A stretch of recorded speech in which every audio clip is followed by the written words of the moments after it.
സുഹൃത്തുക്കളെ, ഏതാണ്ട് മച്ചിൽ നിന്ന് വീണ പല്ലിയുടെ അവസ്ഥയിലാണ് ഞാനിപ്പോൾ ഇരിക്കുന്നത്.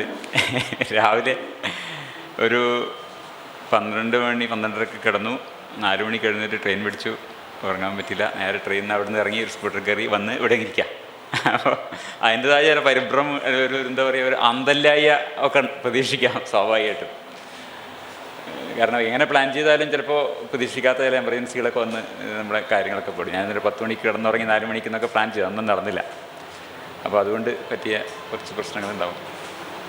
ഏതായാലും മവേലിക്കര വീണ്ടും വരാൻ പറ്റിയതിലും ഇങ്ങനെ ഒരു ക്ലാസ് എടുക്കാൻ അവസരം കിട്ടിയതിലും വളരെ സന്തോഷമുണ്ട്. പ്രത്യേകിച്ചും എൻ്റെ പ്രിയ സുഹൃത്ത് ഡോക്ടർ മനോജ് കോമത്ത് ഇവിടെ ഉണ്ട്. അത് വളരെ സന്തോഷമുള്ളൊരു കാര്യമാണ്. മനോവിനെ മുന്നിലിരുത്തി തന്നെ എനിക്കൊരു ക്ലാസ് എടുക്കാനുള്ളൊരു ചാൻസ് കിട്ടിയതിൽ. ധ്യാനരഹസ്യം എന്ന നമ്മുടെ ഇന്നത്തെ ടോപ്പിക്ക് നേരത്തെ ഇവിടെ ഡിസംബറിൽ മലപ്പുറത്ത് പറഞ്ഞ ഒരു വിഷയത്തിൻ്റെ ഒരു തുടർച്ചയാണ്. ഈ വീഡിയോ ഇപ്പം ഓൺലൈനിലുണ്ട്. 6000-ൽ കൂടുതൽ ആൾക്കാർ ഇപ്പോൾ കണ്ടു കഴിഞ്ഞിട്ടുണ്ട്. പിന്നെ അവർ എത്ര പേര് ഇത് കണ്ടിട്ടുണ്ട് എന്ന് എനിക്കറിയില്ല. ഇവിടെ എത്ര പേര് കണ്ടിട്ടുണ്ട്? ഈ വീഡിയോ കണ്ടവരുണ്ടോ? ആകെ 2 പേര് 3 പേരേ ഉള്ളൂ. അപ്പോൾ അതിൻ്റെ ഒരു പ്രശ്നം സ്വാഭാവികമായിട്ടും ഉണ്ടാവും. കാര്യം 3-4 പേരേ ഉള്ളൂ. വളരെ ചെറിയൊരു ഭാഗമേ ഇത് കണ്ടിട്ടുള്ളൂ എന്നുള്ളതുകൊണ്ട് ഇത് മനസ്സിലാക്കാൻ കുറച്ച് പ്രയാസം ഉണ്ടാവും. പക്ഷേ ഒരു ബുദ്ധിമുട്ട്, നമുക്കത് പൂർണ്ണമായിട്ട് വീണ്ടും പറയാമെന്ന് പറഞ്ഞാൽ അത് ഒരുപാട് സമയമെടുക്കും. പിന്നെ നമ്മൾ ആദ്യം തന്നെ ഒരു ദിവസം പോകും. അപ്പോൾ അതുകൊണ്ട് നമ്മൾ ഇന്നത്തെ പ്രസൻറ്റേഷൻ നടക്കില്ല. അപ്പോൾ ഇത് കണ്ടിട്ടുണ്ട് എന്നൊരു ധാരണയുടെ പുറത്താണ് എനിക്ക് പറയാൻ സാധിക്കും. അതുകൊണ്ട് മനസ്സിലാവാത്ത ഭാഗങ്ങൾ റീവിസിറ്റ് ചെയ്യാനാണ് എനിക്ക് രണ്ടാമത് നിങ്ങൾ പോയി ഇപ്പോൾ ഇന്ന് പറഞ്ഞ് മനസ്സിലാവാത്ത ഭാഗങ്ങളുണ്ടെങ്കിൽ ആദ്യ ഭാഗം ഒന്ന് ചെന്ന് ഈ വീഡിയോ കാണാനാണ് നിങ്ങളോട് എനിക്ക് റിക്വസ്റ്റ് ചെയ്യാനുള്ളത്. പിന്നെ സന്തോഷമുള്ളൊരു കാര്യം, ചിലരൊക്കെ കയ്യിൽ കടലാസും പേനയൊക്കെ എടുത്ത് വെച്ചിട്ടുണ്ട്. വളരെ സന്തോഷമുള്ള കാര്യമാണ്. കുറച്ച് ഗൗരവമായ കാര്യങ്ങളാണ്. അത് നോട്ട് ചെയ്ത് വെക്കുന്നതൊക്കെ നന്നായിരിക്കും. സംശയങ്ങളുണ്ടെങ്കിൽ നമുക്കിത് കഴിഞ്ഞിട്ട് എൻ്റെ അറിവനുസരിച്ച് പറയാൻ ശ്രമിക്കുകയും ചെയ്യാം. അന്ന് ബ്രഹ്മാനന്ദ രഹസ്യം എന്നതിൽ ഞാൻ പറഞ്ഞ കാര്യങ്ങൾ ഒന്ന് ഏറ്റവും ചുരുക്കി പറഞ്ഞാൽ ഒരു ആമുഖമായി പറഞ്ഞു.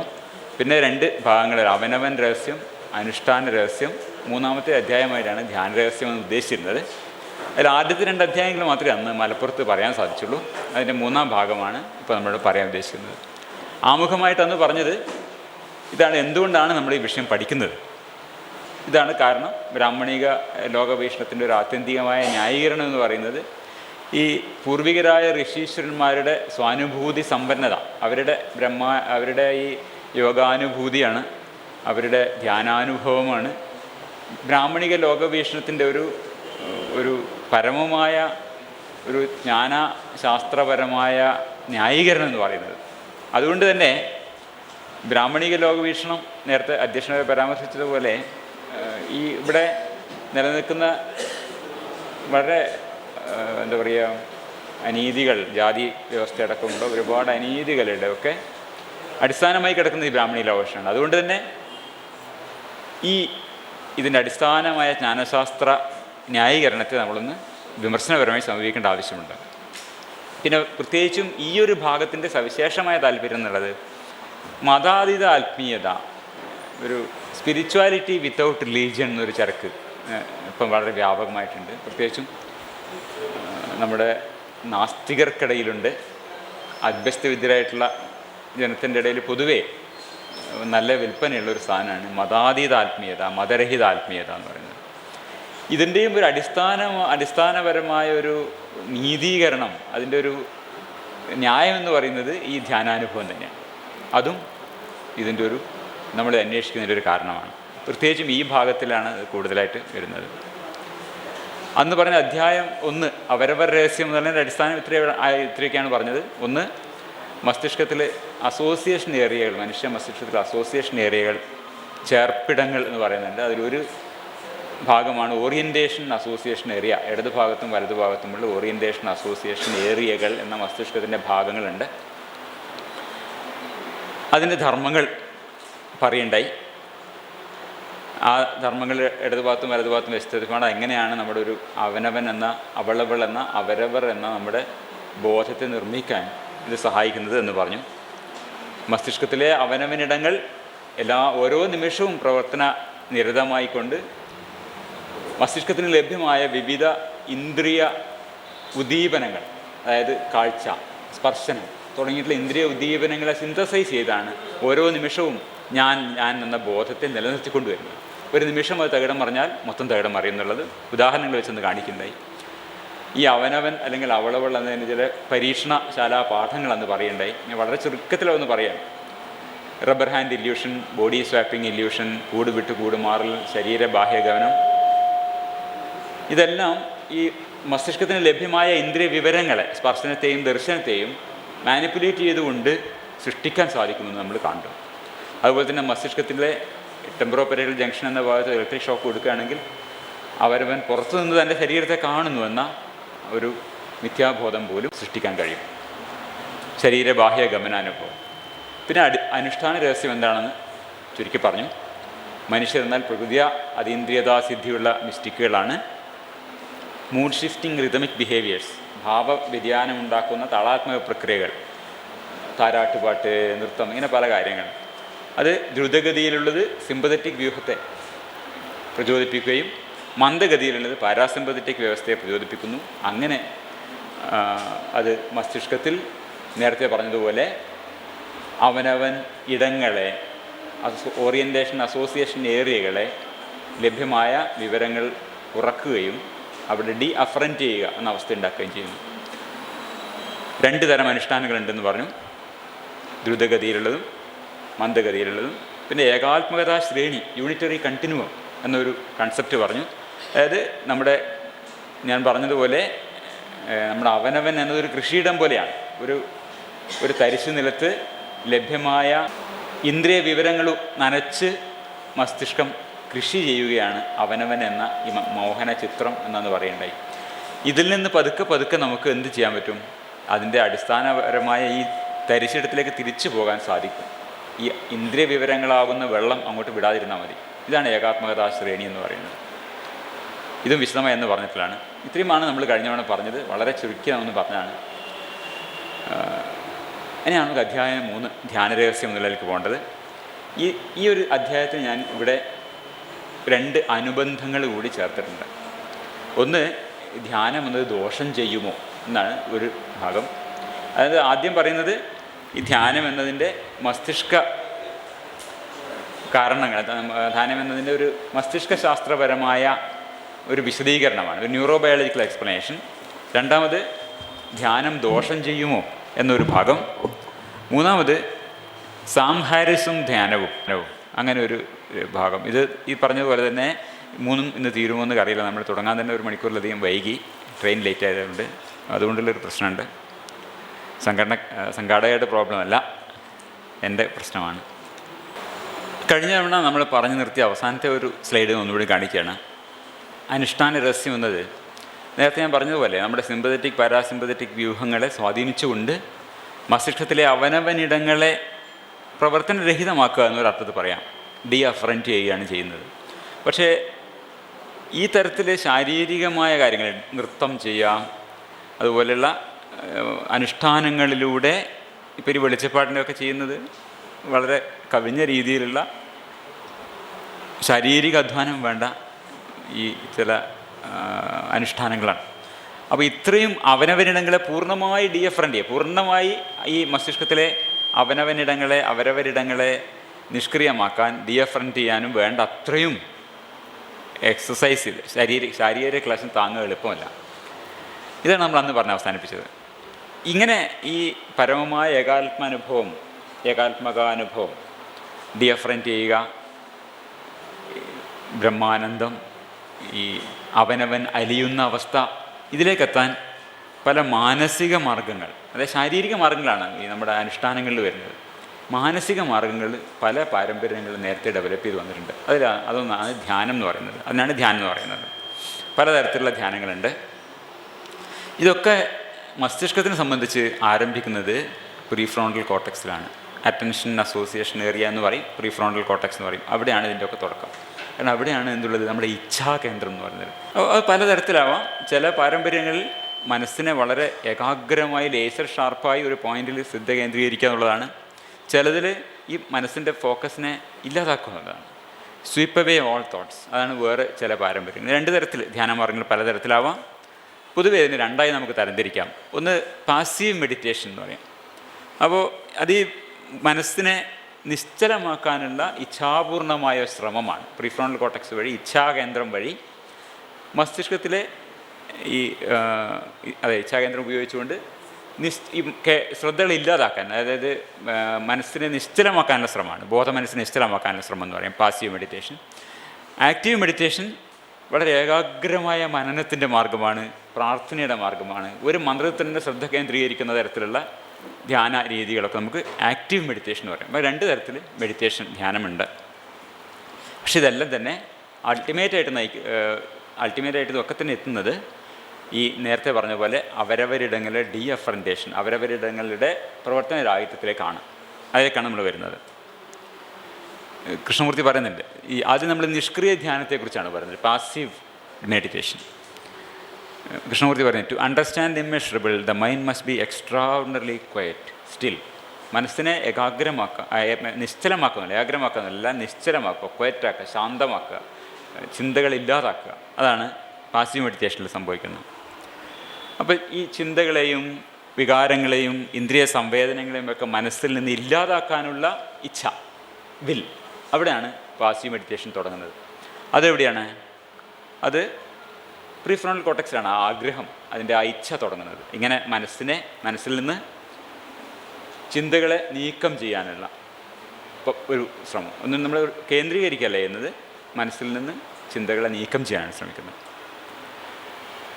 ഇതാണ് അറ്റൻഷൻ അസോസിയേഷൻ ഏരിയ ഇവിടെ പ്രയോഗം വരുന്നത്. ഈ അറ്റൻഷൻ അസോസിയേഷൻ ഏരിയയുടെ പ്രവർത്തനം എന്ന് പറഞ്ഞാൽ ഇതാണ്. ഇവിടെ ലക്ഷ്യത്തോടു കൂടിയുള്ള പെരുമാറ്റങ്ങൾ, ലക്ഷ്യോന്മുഖമായ പെരുമാറ്റങ്ങൾ, പ്രവൃത്തികൾ, ഒരു വസ്തുവിലേക്കോ ആശയത്തിലേക്കോ നമ്മുടെ ശ്രദ്ധ കേന്ദ്രീകരിക്കുക, അതിനുവേണ്ടി ഉദ്ദേശപൂർവ്വമായി ചില ചിന്തകളെ നയിക്കുക, ഇതിലൊക്കെ ഈ അറ്റൻഷൻ അസോസിയേഷൻ ഏരിയയാണ് പ്രവർത്തിക്കുന്നത്. ഈ പ്രീഫ്രോണ്ടൽ കോർട്ടക്സിന് ക്ഷതം സംഭവിക്കുമ്പോഴാണ് ഏകാഗ്രത പുലർത്തുക, ഭാവി പ്ലാൻ ചെയ്യാൻ പറ്റാതിരിക്കുക, ശ്രദ്ധ കേന്ദ്രീകരിച്ച് ചെയ്യേണ്ട കാര്യങ്ങൾ ചെയ്യാൻ പറ്റാതിരിക്കുക. ഈ ഒരു ചിത്രം പലരും കണ്ടിട്ടുണ്ടാവും, ഈ വ്യക്തിയെപ്പറ്റി കേട്ടിട്ടുണ്ടാവും, ഈ വക നമ്മുടെ ടോക്കുകൾ പലതും കേട്ടിട്ടുള്ളവർക്ക് പരിചയം ഉണ്ടാവും. ഫിനിയാസ് ഗേജ് എന്ന് പറഞ്ഞാൽ 1848 ഒരു പാറ പൊട്ടിക്കുന്നിടത്തുനിന്ന് ഒരു വലിയ ഇരുമ്പ് കമ്പി തെറിച്ച് അദ്ദേഹത്തിൻ്റെ തലയോടിൻ്റെ മുൻഭാഗത്തൂടെ തുളച്ച് കയറിപ്പോയി. അതായത് ഇത് ആ തലയോടിൻ്റെ അകത്തൂടെ തുളച്ച് കയറിപ്പോയ കഥയാണ് ഇത്, തുളച്ച് കയറിപ്പോയതിൻ്റെ ചിത്രമാണ്. അതൊരു സ്കാനിൽ വന്നാൽ എങ്ങനെ ഇരിക്കുന്നതാണ് ഇവിടെ കാണിക്കുന്നത്. ഈ ഇതിലൂടെ കയറിപ്പോയി ഇത് മസ്തിഷ്കമാണ്. മസ്തിഷ്കത്തിൻ്റെ ഈ മുൻഭാഗം, ആ ചുവപ്പ്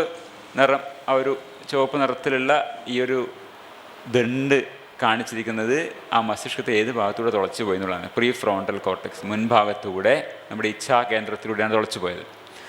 ഇത് അദ്ദേഹം അതിനുശേഷം മരിച്ചൊന്നുമില്ല, അദ്ദേഹം ജീവിച്ചു. ആ വടിയുമായി അദ്ദേഹം നിൽക്കുന്ന ഫോട്ടോ ആണ് ഈ കാണുന്നത്. അദ്ദേഹത്തിന് ഈ പ്രശ്നങ്ങളൊക്കെ ഉണ്ടായിരുന്നു. അതായത് ലക്ഷ്യോന്മുഖമായ പ്രവർത്തനങ്ങൾ ചെയ്യാനുള്ള ബുദ്ധിമുട്ട്, ഏകാഗ്രമായി എന്തെങ്കിലും ഒരു കാര്യം ശ്രദ്ധ കേന്ദ്രീകരിക്കാനുള്ള ബുദ്ധിമുട്ട്, ഭാവി പ്ലാൻ ചെയ്യാനുള്ള പ്രയാസങ്ങൾ, ഇങ്ങനെ ഒരുപാട് പ്രശ്നങ്ങൾ അദ്ദേഹത്തിനുണ്ടായിരുന്നു. ഈ ഒരു ചിത്രം ഒരു പഴയ കാർട്ടൂണാണ്. ഇത് നോക്കി ഒരുപാട് ആൾക്കാരുണ്ട്, വലിയ ബഹളം നടക്കുന്ന സ്ഥലമാണ്. അത് ഞാൻ ഈ ചുവന്ന ആരോ ഇട്ട ഭാഗത്ത് നോക്കിയാൽ ഒരാളവിടെ നിന്നൊരു പുസ്തകം വായിക്കുന്ന കാണാം. ഇത്രയും ബഹളങ്ങൾക്കിടയിൽ അദ്ദേഹത്തിന് പുസ്തകം വായിക്കാൻ കഴിയുന്നുണ്ട്. ഇത്രയെല്ലാം നടക്കുന്നുണ്ട്. ഈ നമ്മുടെ ചെവിയിലേക്കും കണ്ണിലേക്കും ഒരുപാട് ഇന്ദ്രിയ സംവേഗങ്ങൾ ഇങ്ങനെ വന്നുകൊണ്ടിരിക്കുന്നുണ്ട്. പക്ഷേ ഇതിനൊക്കെ തന്നെ അവഗണിക്കാനും ഒരു പ്രത്യേക കാര്യത്തിൽ മാത്രം നമുക്ക് ഫോക്കസ് ചെയ്യാനും പറ്റുന്നത് പ്രീഫ്രോണ്ടൽ കോർട്ടക്സിൻ്റെ പ്രവർത്തനം കൊണ്ടാണ്.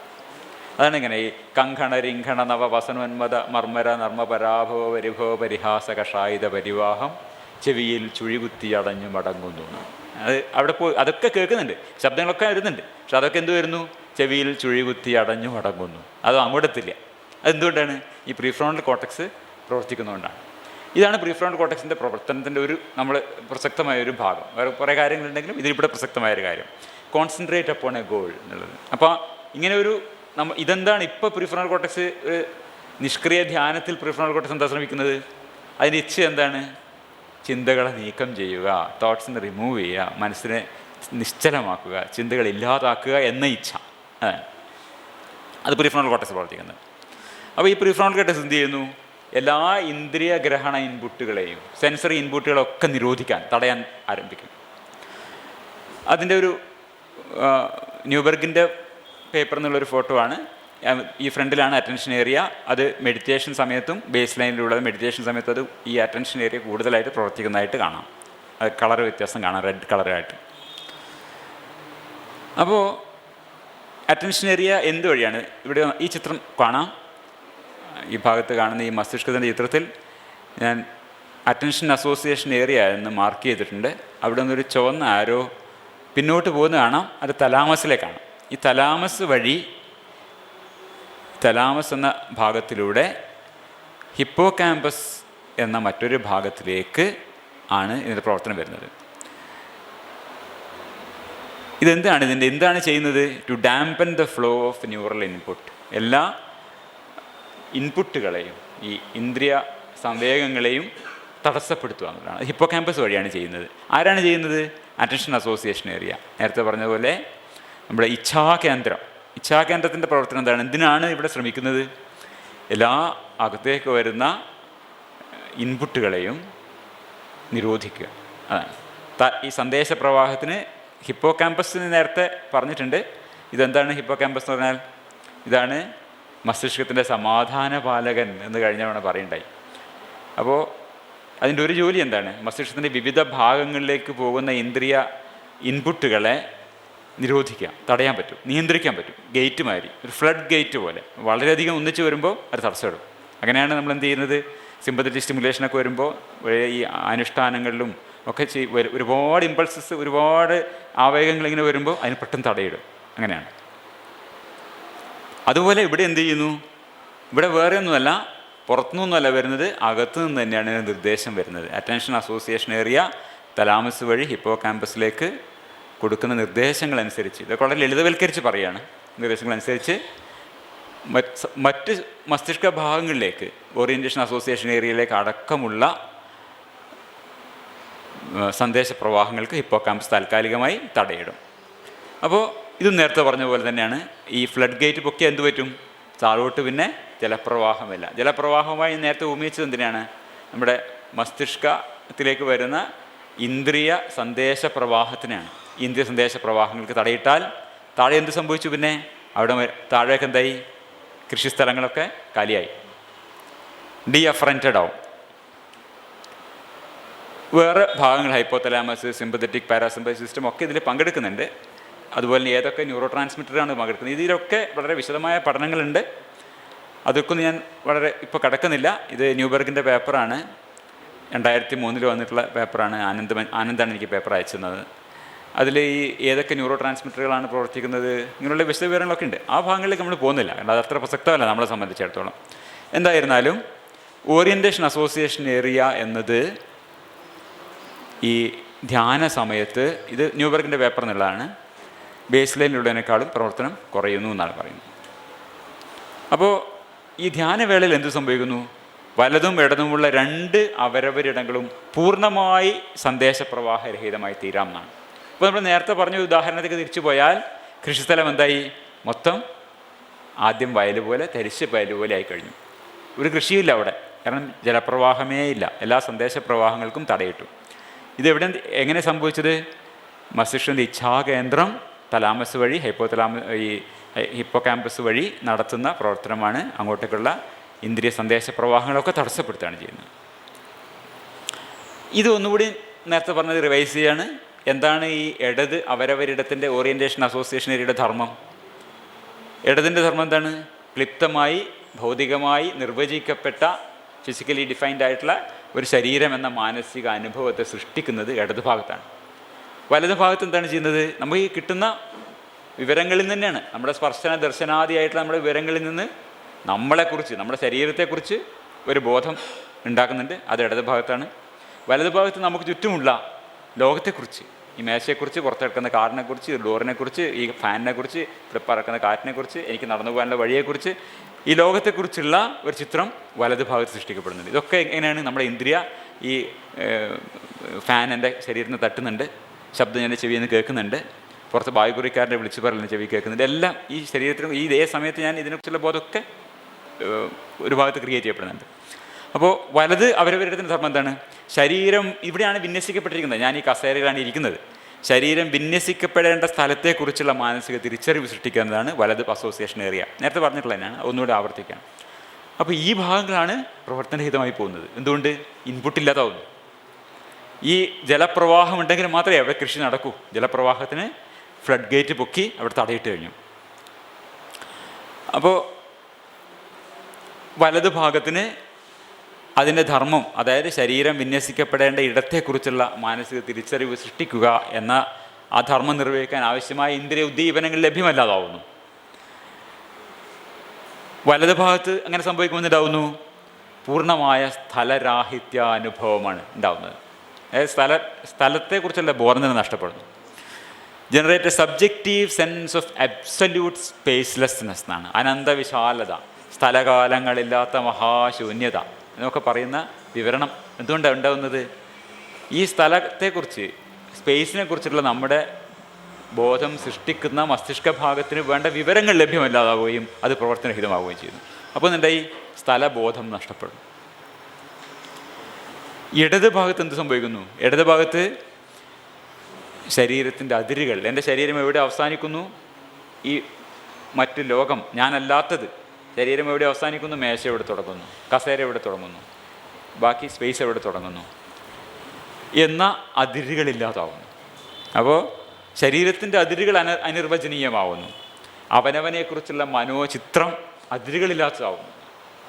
അപ്പോൾ എൻ്റെ ഒരു സ്പേസിൽ ഡിഫൈൻ ചെയ്യപ്പെട്ട, ഒരു ഫിസിക്കലി ഡിഫൈൻഡ് ആയിട്ടുള്ള അവനവൻ എന്ന ബോധം ഇടത് ഭാഗത്ത് ഡിഫറൻ്റ് ചെയ്ത് ആ നിമിഷം പോയി. എല്ലാ നിമിഷവും തന്നെ ഞാൻ നേരത്തെ പറഞ്ഞ പോലെ ഓരോ അനുനിമിഷം പ്രവർത്തന നിരതമായി ഇരുന്നു കൊണ്ടാണ് നമ്മുടെ അവനവൻ ബോധത്തെ, അവളവൾ ബോധത്തെ നിലനിർത്തുന്നത്. ഒരു നിമിഷം അതില്ലാതായ തീർന്നു. അപ്പോൾ അവിടെയാണ് ഹ്രസ്വദീർഘസ്ഥൂലാണു പ്രായമെന്നതുമില്ല വസ്തുരൂപാലങ്കാര വർണ്ണവിഗ്രഹങ്ങളും എന്ന് പറയുന്ന എഴുത്തച്ഛൻ പറഞ്ഞ അവസ്ഥയിലേക്ക് എത്തുന്നത്. ഒന്നുമില്ല, ഹ്രസ്വ ദീർഘം സ്ഥൂലം അണു ഒന്നുമില്ല, വസ്തു രൂപ അലങ്കാര വർണ്ണ ഭേദങ്ങളൊന്നും ഇല്ലാണ്ടായി. അപ്പോൾ ഈ രണ്ട് ഇടത് വലത് അവനവനിടങ്ങൾ പൂർണ്ണമായി ഡിഫറൻ്റ് ചെയ്യുമ്പോഴുള്ള അവസ്ഥയാണ് ആത്മലയ അനുഭവമായി ബ്രഹ്മവുമായി ചേരുമ്പോഴുള്ള അവസ്ഥയായിട്ടൊക്കെ വിവരിക്കപ്പെടുന്നത്. അപ്പോൾ ഇവിടെ വ്യതിരിക്തങ്ങളായ വസ്തുക്കളോ ജീവികളോ ഇല്ല, സ്ഥലകാലങ്ങളില്ല, അവനവനും ബാക്കിയുള്ള പ്രപഞ്ചവുമായി ഒരു വേർതിരിവുമില്ല.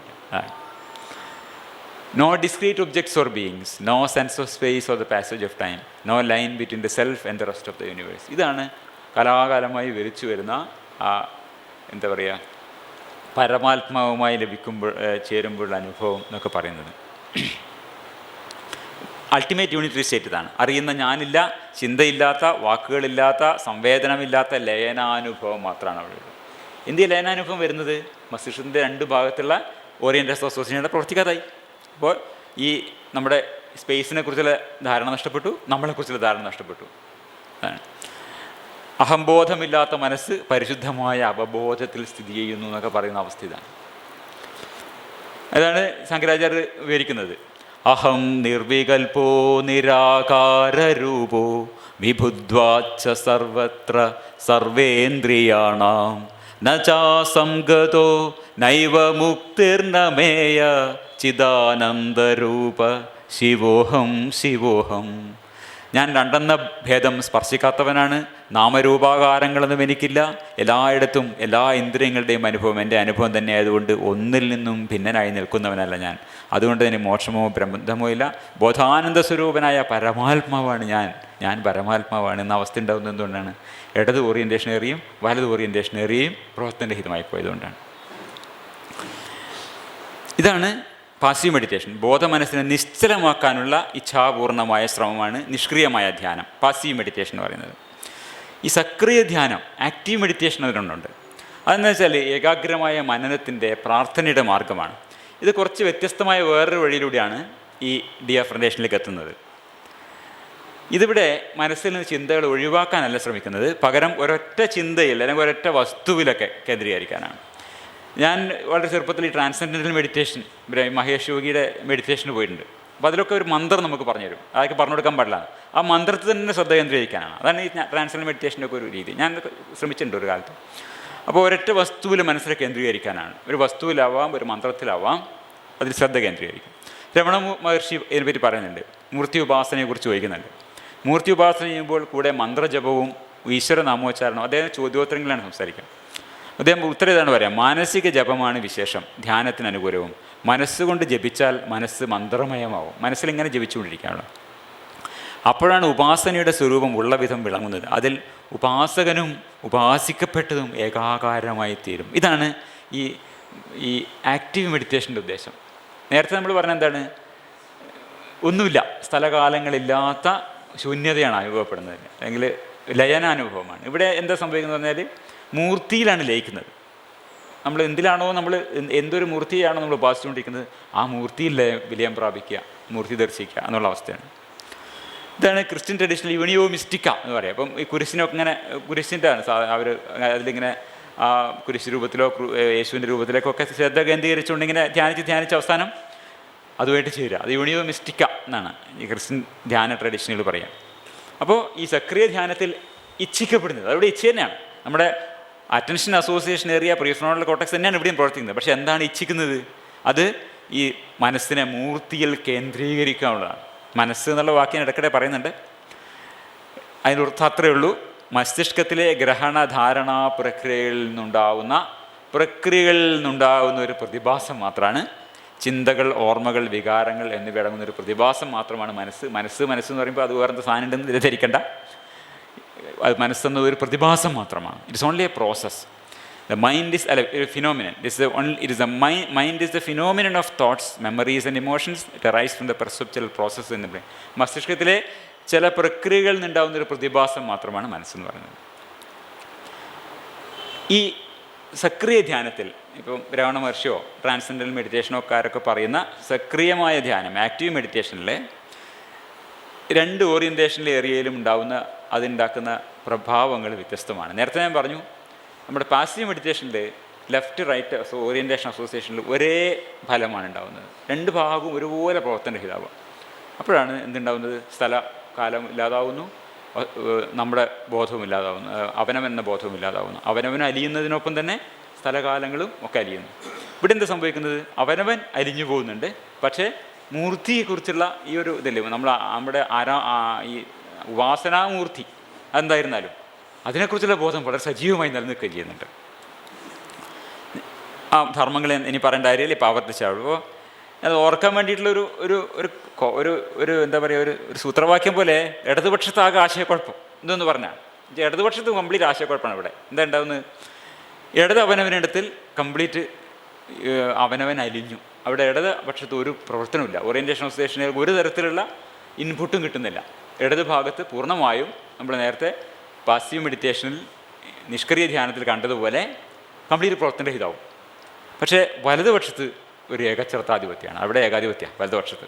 അവിടെ നിന്ന് സംഭവിക്കുന്നത്, ഇവിടെ ഞാനൊരു ശ്രീരാമൻ്റെ പടമാണ് വെച്ചിരിക്കുന്നത്. ത്യാഗരാജനൊക്കെ പിന്നെ ആരാധിച്ചാണല്ലോ. അപ്പോൾ ആരാധനാമൂർത്തി എന്താണോ ആ ആരാധനാമൂർത്തിക്കാണ് അവിടെ മുഴുവനും. ഈ വലതുപക്ഷത്ത് ഇതിൻ്റെ ഒരു പിന്നെ ഏകാധിപത്യമാണ്. ഈ ഒരു രൂപം മാത്രമേ അവിടെ ഉള്ളൂ. ഈ വലത് ഓറിയൻറ്റേഷൻ ഏരിയ മുഴുവനും ഇത് ഈ ചിത്രസൃഷ്ടിയിലാണ് ഒഴുകിയിരിക്കുന്നത്. ഈ നമ്മൾ എന്തിലാണോ, ഏത് ഉപാസനാമൂർത്തിയാണോ ഉപാസിച്ചുകൊണ്ടിരിക്കുന്നത്, ആ ചിത്രത്തെ കൂടുതൽ വ്യക്തമായി സൃഷ്ടിച്ചുകൊണ്ടിരിക്കുക എന്നുള്ളതാണ് വലത് ഭാഗത്ത് ഉണ്ടാവുന്നത്. അപ്പോൾ അത് കൂടുതൽ തീവ്രമായി ഉപാസനാമൂർത്തി രൂപത്തിൽ ശ്രദ്ധിക്കാനാണ് അറ്റൻഷൻ അസോസിയേഷൻ ഏരിയ, അതായത് നമ്മുടെ ഇച്ഛാകേന്ദ്രം വലത് ഭാഗത്തിനെ പ്രേരിപ്പിക്കുന്ന എന്താണ്? കൂടുതൽ തീവ്രമായി ഈ ഉപാസനാമൂർത്തിയെ രൂപം അല്ലെങ്കിൽ ആ മന്ത്രം അല്ലെങ്കിൽ ആ കുരിശ് എന്താണെന്ന് വെച്ചാൽ അതിനിങ്ങനെ കൂടുതൽ ശ്രദ്ധിക്കാനാണ്. അപ്പോൾ അങ്ങനെ 1 കോടി വട്ടം ഈ രാമമന്ത്രം ഉരുക്കഴിച്ചപ്പോഴാണ് ത്യാഗരാജൻ എന്ത് പറ്റിയത്? ഒരു നിമിഷം രാമനെ കണ്ടു എന്നാണ് തോന്നുന്നത്. നമ്മൾ ആ ഇത് എത്തുന്നതിന് തൊട്ട് മുമ്പാണ്. എന്നിട്ടാണ് മൂപ്പര് ഈ ഒരു പ്രസിദ്ധമായിട്ടുള്ളൊരു കീർത്തനം ചൊല്ലുന്നത്. ഇത് കേട്ടിട്ടുണ്ടാവും പഠാണയിൽ.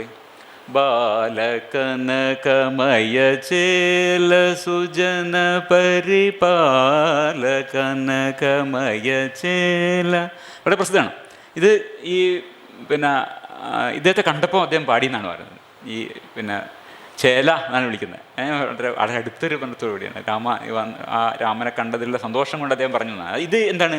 സക്രിയ ധ്യാനം. 1 കോടി വട്ടം രാമ രാമ രാമ എന്നിങ്ങനെ ഇതാകുമ്പോൾ അദ്ദേഹം തോന്നുന്നതാണ് ബാലകന പെട്ടെന്ന് ഇങ്ങനെ വരാൻ മനസ്സിലായി. അപ്പോൾ ഇത് ഞാൻ വിചാരിക്കുന്നത് ആ ഓറിയൻറ്റേഷൻ അസോസിയേഷനും ഏറിയ പൂർണ്ണമായി ഡിഫറൻ്റ് ആവുന്നതിന് തൊട്ട് മുമ്പുള്ളൊരവസ്ഥയാണ് കണ്ടു എന്നുള്ളത്. കുറച്ചും കൂടി അങ്ങോട്ട് കഴിഞ്ഞാൽ പിന്നെ അതിലെങ്കിൽ ലയിച്ചു പോകും, താൻ തന്നെ ലയിച്ചു എന്നാണ്. ഇവിടെ ശ്രീരാമൻ ഇവിടെ ത്യാഗരാജൻ ഉണ്ട്. ഇവിടെ ത്യാഗരാജൻ ഇവിടെ നിൽക്കുകയും ശ്രീരാമനും അവിടെ കാണാൻ ഉണ്ട്. പക്ഷെ കുറച്ച് കഴിയുമ്പോൾ എന്തെങ്കിലും ഈ ത്യാഗരാജനെ ഇല്ലാതോ.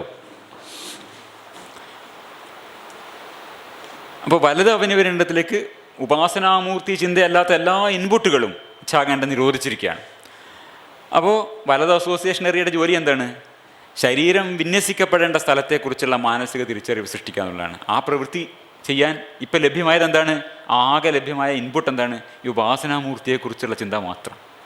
അപ്പോൾ ഇത് മുഴുവനും പ്രപഞ്ചം മുഴുവൻ എന്താകുന്നു? രാമമൂർത്തിയാവുന്നു. അപ്പോൾ ധ്യാനമൂർത്തി രൂപമെന്ന് വിശാലമാവുകയും തനിക്ക് വെളിയിലുള്ള ബാഹ്യ യാഥാർത്ഥ്യം അത് മാത്രമായി തീരുകയും ചെയ്യുന്നു. അത് മാത്രമേ കാണാനുള്ളൂ. ഈ മൂർത്തിയെ ഉപാസിക്കുന്ന മൂർത്തിയെ മാത്രമായി കാണാനാവുന്നു എന്നാണ്.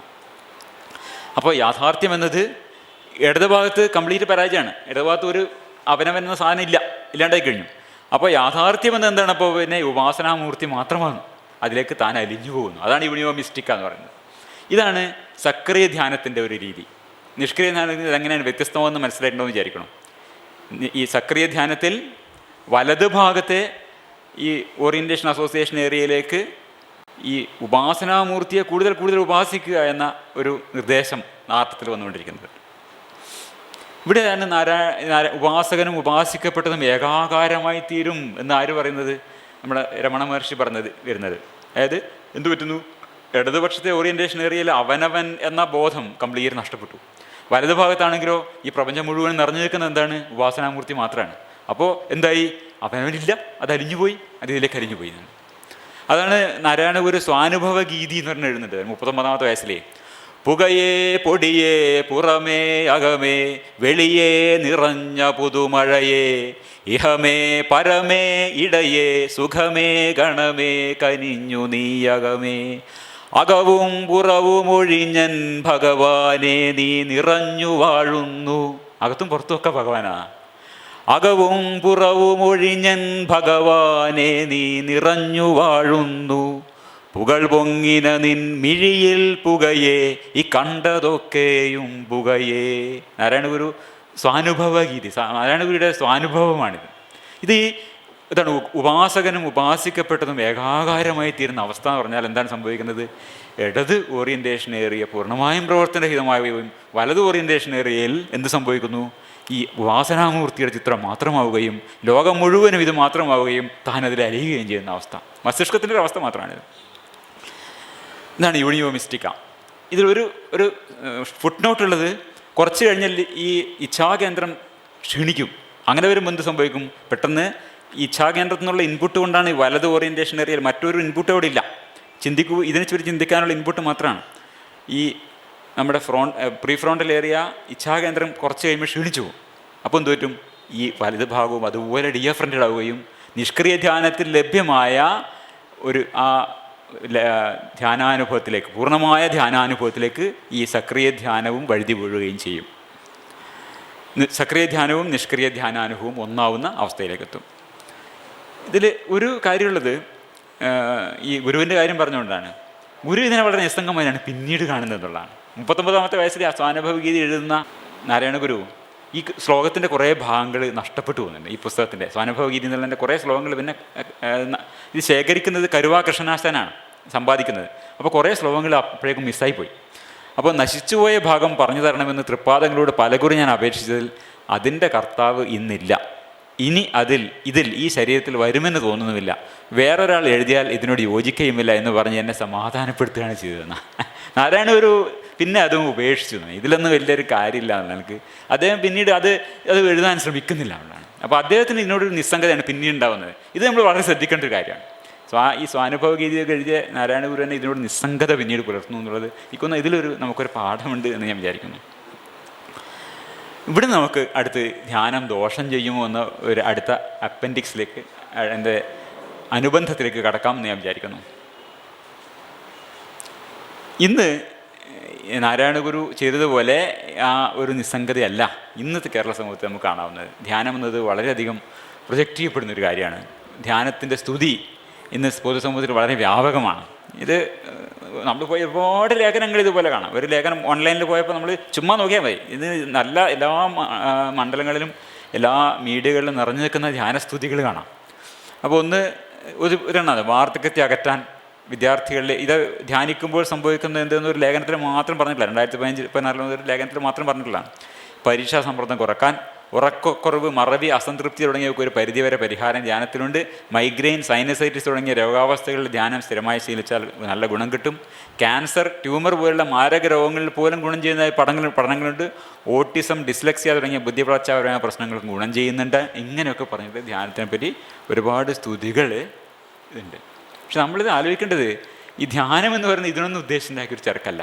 നമ്മളെ മൈഗ്രെയിൻ മാറ്റാനോ കുട്ടികൾക്ക് പരീക്ഷയിൽ നന്നായി മാർക്ക് കിട്ടാനോ ഇതിനൊന്നും വേണ്ടിയിട്ടാക്കിയ സാധനമല്ല ഈ ധ്യാനം എന്ന് പറഞ്ഞത്. എന്താണ് ചെയ്യുന്നത്? നിരന്തര പ്രവർത്തനം കൊണ്ട് മസ്തിഷ്കം അനുനിമിഷം നിലനിർത്തുന്ന ഈ അവനവൻ അല്ലെങ്കിൽ അവളവൾ എന്ന ഈ ധാരണയെ, അനുഭവത്തെ തകിടം മറിക്കുക എന്നതാണ് ഈ പ്രക്രിയയുടെ ഉദ്ദേശം. ഇത് മാത്രമേ ഇവിടെ നടക്കുന്നുള്ളൂ. പ്രധാനമായും നടക്കുന്ന ഇതാണ്. അപ്പോൾ ഇത് പിന്നെ സ്വാമി അംബികാനന്ദ ഒരു ധ്യാനഗുരുവാണ്, ഒരു സ്ത്രീയാണ്. അവർ പറഞ്ഞിട്ടുള്ള ഒരു കാര്യമാണിത്. Meditation is about looking into the abyss within. It wasn't created to make you or me happy, but to help us fight the illusions we have and find out who we truly are. ഇത് Miguel ഫാരസിൻ്റെ ഒരു പുസ്തകം ഉണ്ട്, ബുദ്ധാപ്പിൽ എന്ന് പറഞ്ഞിട്ട്. Buddha pill can meditation actually change you. വായിക്കേണ്ട ഒരു പുസ്തകമാണ്. അതിലുള്ളൊരു കൊട്ടേഷനാണ്. അതായത് മനുഷ്യനെ സന്തുഷ്ടരാക്കുക എന്നതിനല്ല, മറിച്ച് അവനവൻ അവളവൾ എന്നതിനെക്കുറിച്ചുള്ള മിഥ്യാധാരണകൾ ഇല്ലാതാക്കുക എന്നതിനായാണ് ധ്യാനം രൂപപ്പെടുത്തിയിരിക്കുന്നത് എന്നാണ് പല ധ്യാനഗുരുക്കന്മാർക്ക് തന്നെ പറയുന്ന കാര്യമാണ്. അവർക്കറിയാം, പലർക്കും അറിയാവത്. ഇതാണ് ഈ ഇപ്പം നമ്മൾ ശങ്കരാചാര്യരൊക്കെ പറയുന്നുണ്ടല്ലോ, ഇത് അവനവൻ എന്നതിനെക്കുറിച്ച് നാം പുലർത്തിപ്പോരുന്ന ധാരണകളെ കടപുഴക്കുക എന്ന അനുഭവം തന്നെയാണ് ധ്യാനത്തിലൂടെ ലക്ഷ്യമിടുന്നത്. അതാണ് ശങ്കരാചാര്യർ അവിടെ പറയുന്നത്. ഞാൻ ഇതൊന്നും അല്ല എന്നാണ് ശങ്കരാചാര്യർ പറയുന്നത്. ഞാൻ ബുദ്ധിയല്ല, മനസ്സ്, ബുദ്ധി, അഹങ്കാരം, ചിത്തം, ഇതൊന്നും ഞാനല്ല എന്ന് തിരിച്ചറിയുക എന്നുള്ളതാണ് ശങ്കരാചാര്യ ധ്യാനത്തിലൂടെ നേടുന്നത്. മനോബുദ്ധി അഹങ്കാര ചിത്താനിനാഹം ന ച ശ്രോത്രജിഹ്വേ ന ച ഘ്രാണനേത്രേ ന ച വ്യോമ ഭൂമിർ ന തേജോ ന വായു ചിദാനന്ദരൂപ ശിവോഹം ശിവോഹം. ഞാനീ കാണുന്ന ഒന്നുമല്ല. എൻ്റെ ഈ മനസ്സോ ബുദ്ധിയോ അഹങ്കാരമോ ചിത്തമോ ഞാനല്ല, നാക്ക് ഞാനല്ല, മൂക്കും കണ്ണും ഞാനല്ല, ആകാശവും ഭൂമിയും ഞാനല്ല, തേജസ്സും ഞാനല്ല, വായു ഞാനല്ല. ഇങ്ങനെ ഞാൻ എന്താണ് നമ്മൾ ധരിക്കുന്നുണ്ടോ, നമ്മൾ അതുകൊണ്ടാണല്ലോ നടക്കുന്നത്. അവനവൻ എന്ന ബോധം വെച്ച് നമ്മൾ ഭൂമിയിൽ നടക്കുന്നത്. ഇതിനൊന്നും തകിടം മറിക്കുന്നത് തന്നെയാണ് എന്നും ധ്യാനത്തിൻ്റെ ഉദ്ദേശം. എന്നും അങ്ങനെ ആയിരുന്നുള്ളൂ. സമീപകാലത്ത് തന്നെ മൈഗ്രെയിൻ മാറ്റാനും, പരീക്ഷയ്ക്ക് ഏകാഗ്രത വർദ്ധിപ്പിക്കാനും, ഉറക്കക്കുറവ് മാറ്റാനും, ഉദ്യോഗത്തിൽ പ്രൊമോഷൻ കിട്ടാനും ഒക്കെയുള്ള സാധനമായിട്ട് ധ്യാനത്തിനെ ഇപ്പം വേഷം മാറ്റി ഇറക്കിയിരിക്കുന്നു. ഇപ്പോൾ ചില മസ്തിഷ്ക ഭാഗങ്ങളുടെ പ്രവർത്തനങ്ങളെ, പ്രത്യേകിച്ച് ഇടത് വലത് ഓറിയൻറ്റേഷൻ അസോസിയേഷൻ ഏരിയകളുടെ അവിടെയാണ് സെൽഫിൻ്റെ വരുന്നത്. അതുമാത്രമല്ല മറ്റ് പല മസ്തിഷ്ക ഭാഗങ്ങളുടെയും പ്രവർത്തനത്തെ അല്പനേരം തകരാറിലാക്കുക എന്നതിൽ കഴിഞ്ഞ ഒരു അത്ഭുതവും ഈ ധ്യാനത്തിൽ സംഭവിക്കുന്നില്ല. അതുകൊണ്ട് തന്നെ ഈ ഏർപ്പാട് തീർത്തും അപകടരഹിതമാണ് എന്ന് വിചാരിക്കുന്നത് മൗഢ്യമാണ്. ഇതൊരു ഉദാഹരണം. ഇതിൽ സമീപകാലത്തിലേക്ക് ശ്രദ്ധ വരാനിടയായ ഒരു സംഭവം 2013 ആരോൺ അലക്സിസ് എന്നൊരു കക്ഷി, ചെറുപ്പക്കാരനാണ്. സെപ്റ്റംബർ 16, 2013 ആരോൺ അലക്സിസ് എന്നയാൾ നേവി യാർഡ് മാസ് ഷൂട്ടിംഗ് എന്ന പേരിൽ അവിടെ അമേരിക്കയിൽ ഇദ്ദേഹം ഒരു തോക്കുമായിട്ട് ഈ മുമ്പ് ജോലി ചെയ്യുന്ന സ്ഥലമാണ്, നേവി യാർഡിൽ കടന്നു ചെല്ലുകയും 30 മിനിറ്റിനകം 12 പേരെ വെടിവെച്ച് കൊല്ലുകയും ചെയ്തൊരു സംഭവമുണ്ട്. ആദ്യം കയ്യിലുള്ള വെടിവെച്ച് കുറേ ആൾക്കാരെ വെടിവെച്ച് വന്നു. അത് കഴിഞ്ഞിട്ട് ഗാർഡുകൾ ആദ്യം വെടിവെച്ച് വന്നിട്ടുണ്ട്. ആ ഗാർഡുകളുടെ അടുത്ത് തോക്ക് പിടിച്ചു മാറ്റിയിട്ട് പിന്നെയും വെടിവെച്ച് വന്നു. അപ്പോൾ 30 മിനിറ്റിനകം 12 പേരെ കൊന്നു കഴിഞ്ഞു. ഏതായാലും സ്കൂളുകളുടെ കുട്ടിക്കൊക്കെ സ്കൂളിലെ മാഷന്മാർക്ക് തോക്ക് കൊടുക്കുക എന്നാണ് പരിഹാരം. ഇപ്പം ഇവിടെ ട്രംപ് പറയുന്നത്. ആദ്യം അവരെ വെടിവെച്ച് വന്നിട്ടാണ് ഇവിടെ വെടിവെച്ചത്. ഇത് നാവി യാർഡിലാണ് നടക്കുന്നത്. അതിരിക്കട്ടെ. പക്ഷേ ഇത് നടക്കുന്നത് സെപ്റ്റംബർ 16 സെപ്റ്റംബർ 17 ഒരു ലേഖനം, ടൈമിൽ വന്നൊരു ലേഖനത്തിൽ ഇതാണ് Aaron Alexis and the dark side of meditation എന്നൊരു അരോൺ അലക്സിസും ധ്യാനത്തിൻ്റെ ഇരുണ്ട വശങ്ങളും. അതിൽ ഒരു ഡീറ്റെയിൽ എന്ന് വെച്ചാൽ ഈ 34 വയസ്സുള്ള ഈ മനുഷ്യൻ he was A regular meditator. സ്ഥിരമായി ധ്യാനിച്ചുകൊണ്ടിരുന്നൊരു വ്യക്തിയാണ് ഇയാൾ പറയുന്നത്. അപ്പോൾ ഈ ബുദ്ധാപ്പിൽ എന്ന് പറഞ്ഞ പുസ്തകത്തെക്കുറിച്ച് ഞാൻ പറഞ്ഞു. ഈ അരോൺ അലക്സിസിനെ കുറിച്ച് ഈ പുസ്തകത്തിൽ പറയുന്നത് അദ്ദേഹത്തിൻ്റെ കൂടെ മെഡിറ്റേറ്റ് ചെയ്യാൻ വന്നിരുന്ന ആൾക്കാർ ഓർക്കുന്നൊരു കാര്യം, എനിക്കൊരു ബുദ്ധ സന്യാസി ആവണം എന്നാണ് ഇയാളുടെ വലിയ ആഗ്രഹം. I want to be a Buddhist monk എന്നാണ് പറയുന്നത്. അത്രയും ധ്യാനത്തിൽ താല്പര്യം എടുത്തുകൊണ്ടിരുന്നൊരു വ്യക്തിയാണ് അരോൺ അലക്സിസ്. ഇത് നവംബർ 30 ഡിസംബർ 2 ഒരാൾ പോസ്റ്റ് ചെയ്തത്, ശംഭു ഭവാനി എന്ന് പറഞ്ഞാൽ പോസ്റ്റ് ചെയ്തിട്ടുള്ള അയാളുടെ ഫേസ്ബുക്ക് പ്രൊഫൈലാണ്. ഫുൾ ധ്യാനത്തിലാണ് ഈ കക്ഷി. ഇയാളാണ് എന്ത് ചെയ്തത്, രാജസ്ഥാനിൽ ഡിസംബർ 6 പിന്നെ ലവ് ജിഹാദ് എന്ന് പറഞ്ഞിട്ട് മുസ്ലിങ്ങളെ ചുട്ടുകൊന്ന വ്യക്തി. ഇയാളൊരു റെഗുലർ മെഡിറ്റേറ്ററാണ്. ധ്യാനം അത്ര എന്താ പറയുക, കുഴപ്പമില്ലാത്ത അമ്മയുടെ മുലപ്പാൽ പോലെ സേഫാണ് എന്ന് വിചാരിക്കേണ്ടത്. ഇത് ചെയ്യുന്ന ആൾക്കാരൊക്കെ തന്നെ കൃത്യമായി ധ്യാനമൊക്കെ ചെയ്യുന്ന മനുഷ്യരാണ്. ഈ രീതിയിൽ കൊടും ക്രൂരത, അതായത് സാധാരണ നിലക്കുള്ളതല്ല, നമുക്ക് സാധാരണ മനുഷ്യർ, സാധാരണ അവനവൻ ബോധവുമായി നടക്കുന്ന നമ്മളെപ്പോലുള്ള മനുഷ്യർ ചെയ്യാൻ മടിക്കുന്ന പല കാര്യങ്ങളും ഒരു മടിയില്ലാതെ ചെയ്തു കളയുന്ന, ഇയാൾക്ക് ഒരു ബുദ്ധിമുട്ടില്ല. അയാളത് വീഡിയോ ഒക്കെ എടുക്കുന്നു. കൊല്ലുന്നതൊക്കെ സാധാരണമാണ്, മനസ്സിലായില്ല. പക്ഷേ ഈ തരത്തിൽ മൃഗീയമായി കൊല്ലുക, അതിൻ്റെ വീഡിയോ എടുക്കുക, അതിനൊക്കെ എന്തു പോരാ, നമ്മുടെ സാധാരണ അവനവൻ ബോധം പോരാ, അതിന് വേറെന്തോ ഒരു തരത്തിലുള്ളൊരു ബോധം വേണം. അതാണ് നമ്മുടെ ഈ ഡാർക്ക് സൈഡ് മെഡിറ്റേഷൻ എന്നുള്ളതിൻ്റെ നമ്മൾ ചിന്തിക്കേണ്ട ഒരു വിഷയം. ഇങ്ങനത്തെ ഇതുപോലുള്ള സംഗതികൾ വരുമ്പോൾ നമ്മൾ ചിന്തിക്കേണ്ടതുണ്ട്. ഈ പറയുന്ന പോലെ സേഫായൊരു സാധനമല്ല. ഇത് മസ്തിഷ്കത്തിൻ്റെ അവനവൻ ബോധത്തിനെ ആകെ എന്താ പറയുക അട്ടിമറിക്കുന്ന ഒരു സംഭവമാണ്. അപ്പോൾ ഞാനിതൊന്നും അല്ല എന്നാണല്ലോ. അപ്പോൾ ഇത്തരത്തിലുള്ള അസാധാരണമായ വ്യക്തിത്വ തകിടം മറിക്കലുകൾ നടത്തുന്നിടത്ത് ഇതുപോലെ അപകടങ്ങൾ പതിയിരിക്കുന്നുണ്ട് എന്നുള്ളത് നമ്മൾ ശ്രദ്ധിക്കേണ്ടതുണ്ട്. ഇതുകൊണ്ടാണ് നമ്മൾ ഈ ഒരു കാര്യത്തിനെ കാര്യമായി പിന്തുടരേണ്ട ആവശ്യം വരുന്നത്.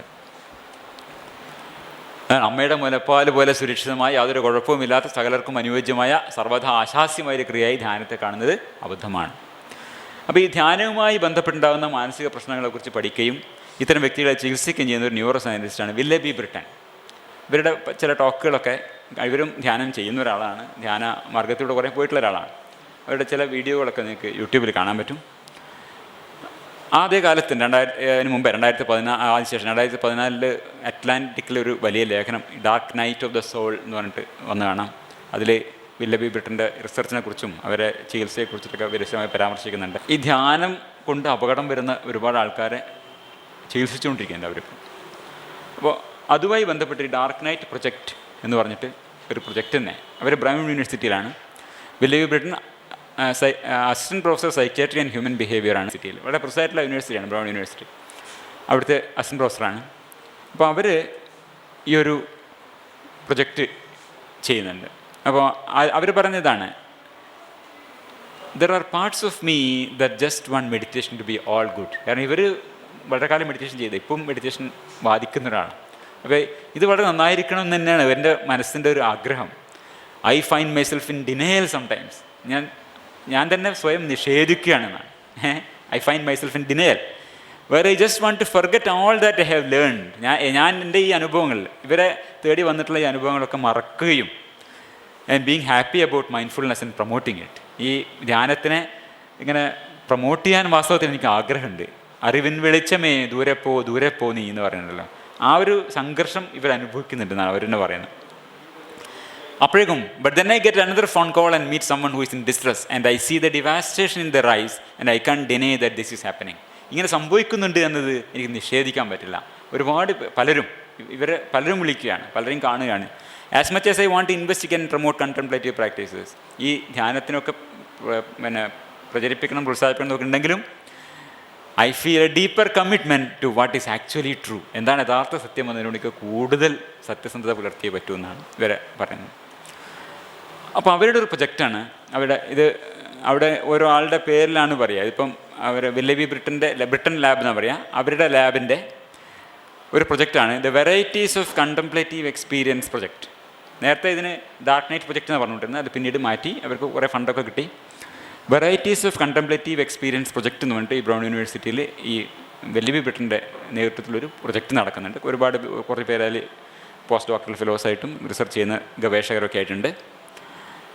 അപ്പോൾ അവർ അഡ്രസ്സ് ചെയ്യുന്ന, അവർ പഠിക്കുന്ന വിഷയം അപ്രതീക്ഷിതമായ, വെല്ലുവിളിയായ, വിഷമകരമായ, അസഹ്യമായ പ്രവർത്തന വിഘാതം സൃഷ്ടിക്കുന്ന ധ്യാനാനുഭവങ്ങളെ കുറിച്ചിട്ടാണ്.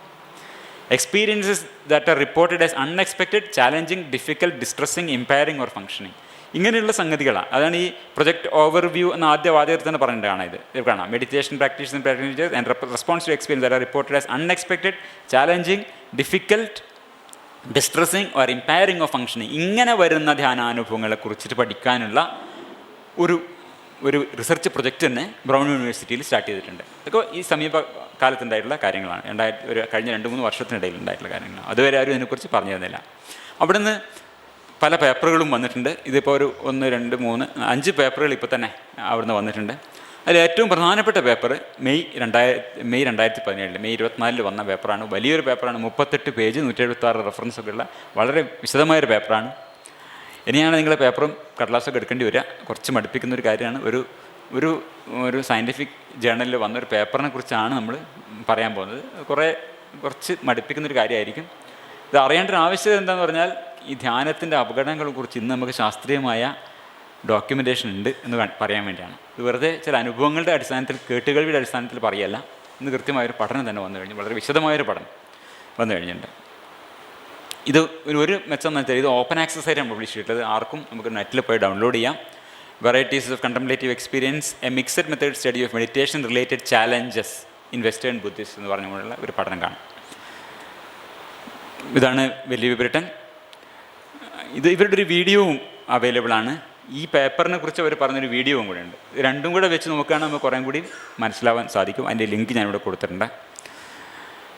ഇത് എങ്ങനെയാണ് ഈ പഠനത്തിൻ്റെ ചില പൊതു കാര്യങ്ങൾ പറഞ്ഞാൽ, ഈ പഠനത്തിൽ എന്താ ചെയ്തിട്ടുള്ളതെന്ന് വെച്ചാൽ, ഒരു ഡീവിയൻ കേസ് സാമ്പിളിംഗ് അല്ലെങ്കിൽ ഔട്ട്ലയർ സാമ്പിളിംഗ് എന്നൊരു രീതിയാണ് ചെയ്തിട്ടുള്ളത്. അതായത് ഈ കേസുകൾ, ഈ തരത്തിലുള്ള ചാലഞ്ചിങ് എക്സ്പീരിയൻസ് ഉള്ളവരെ കണ്ടെത്തിയാണ് ഇതിൽ പെടുത്തിയിരിക്കുന്നത്.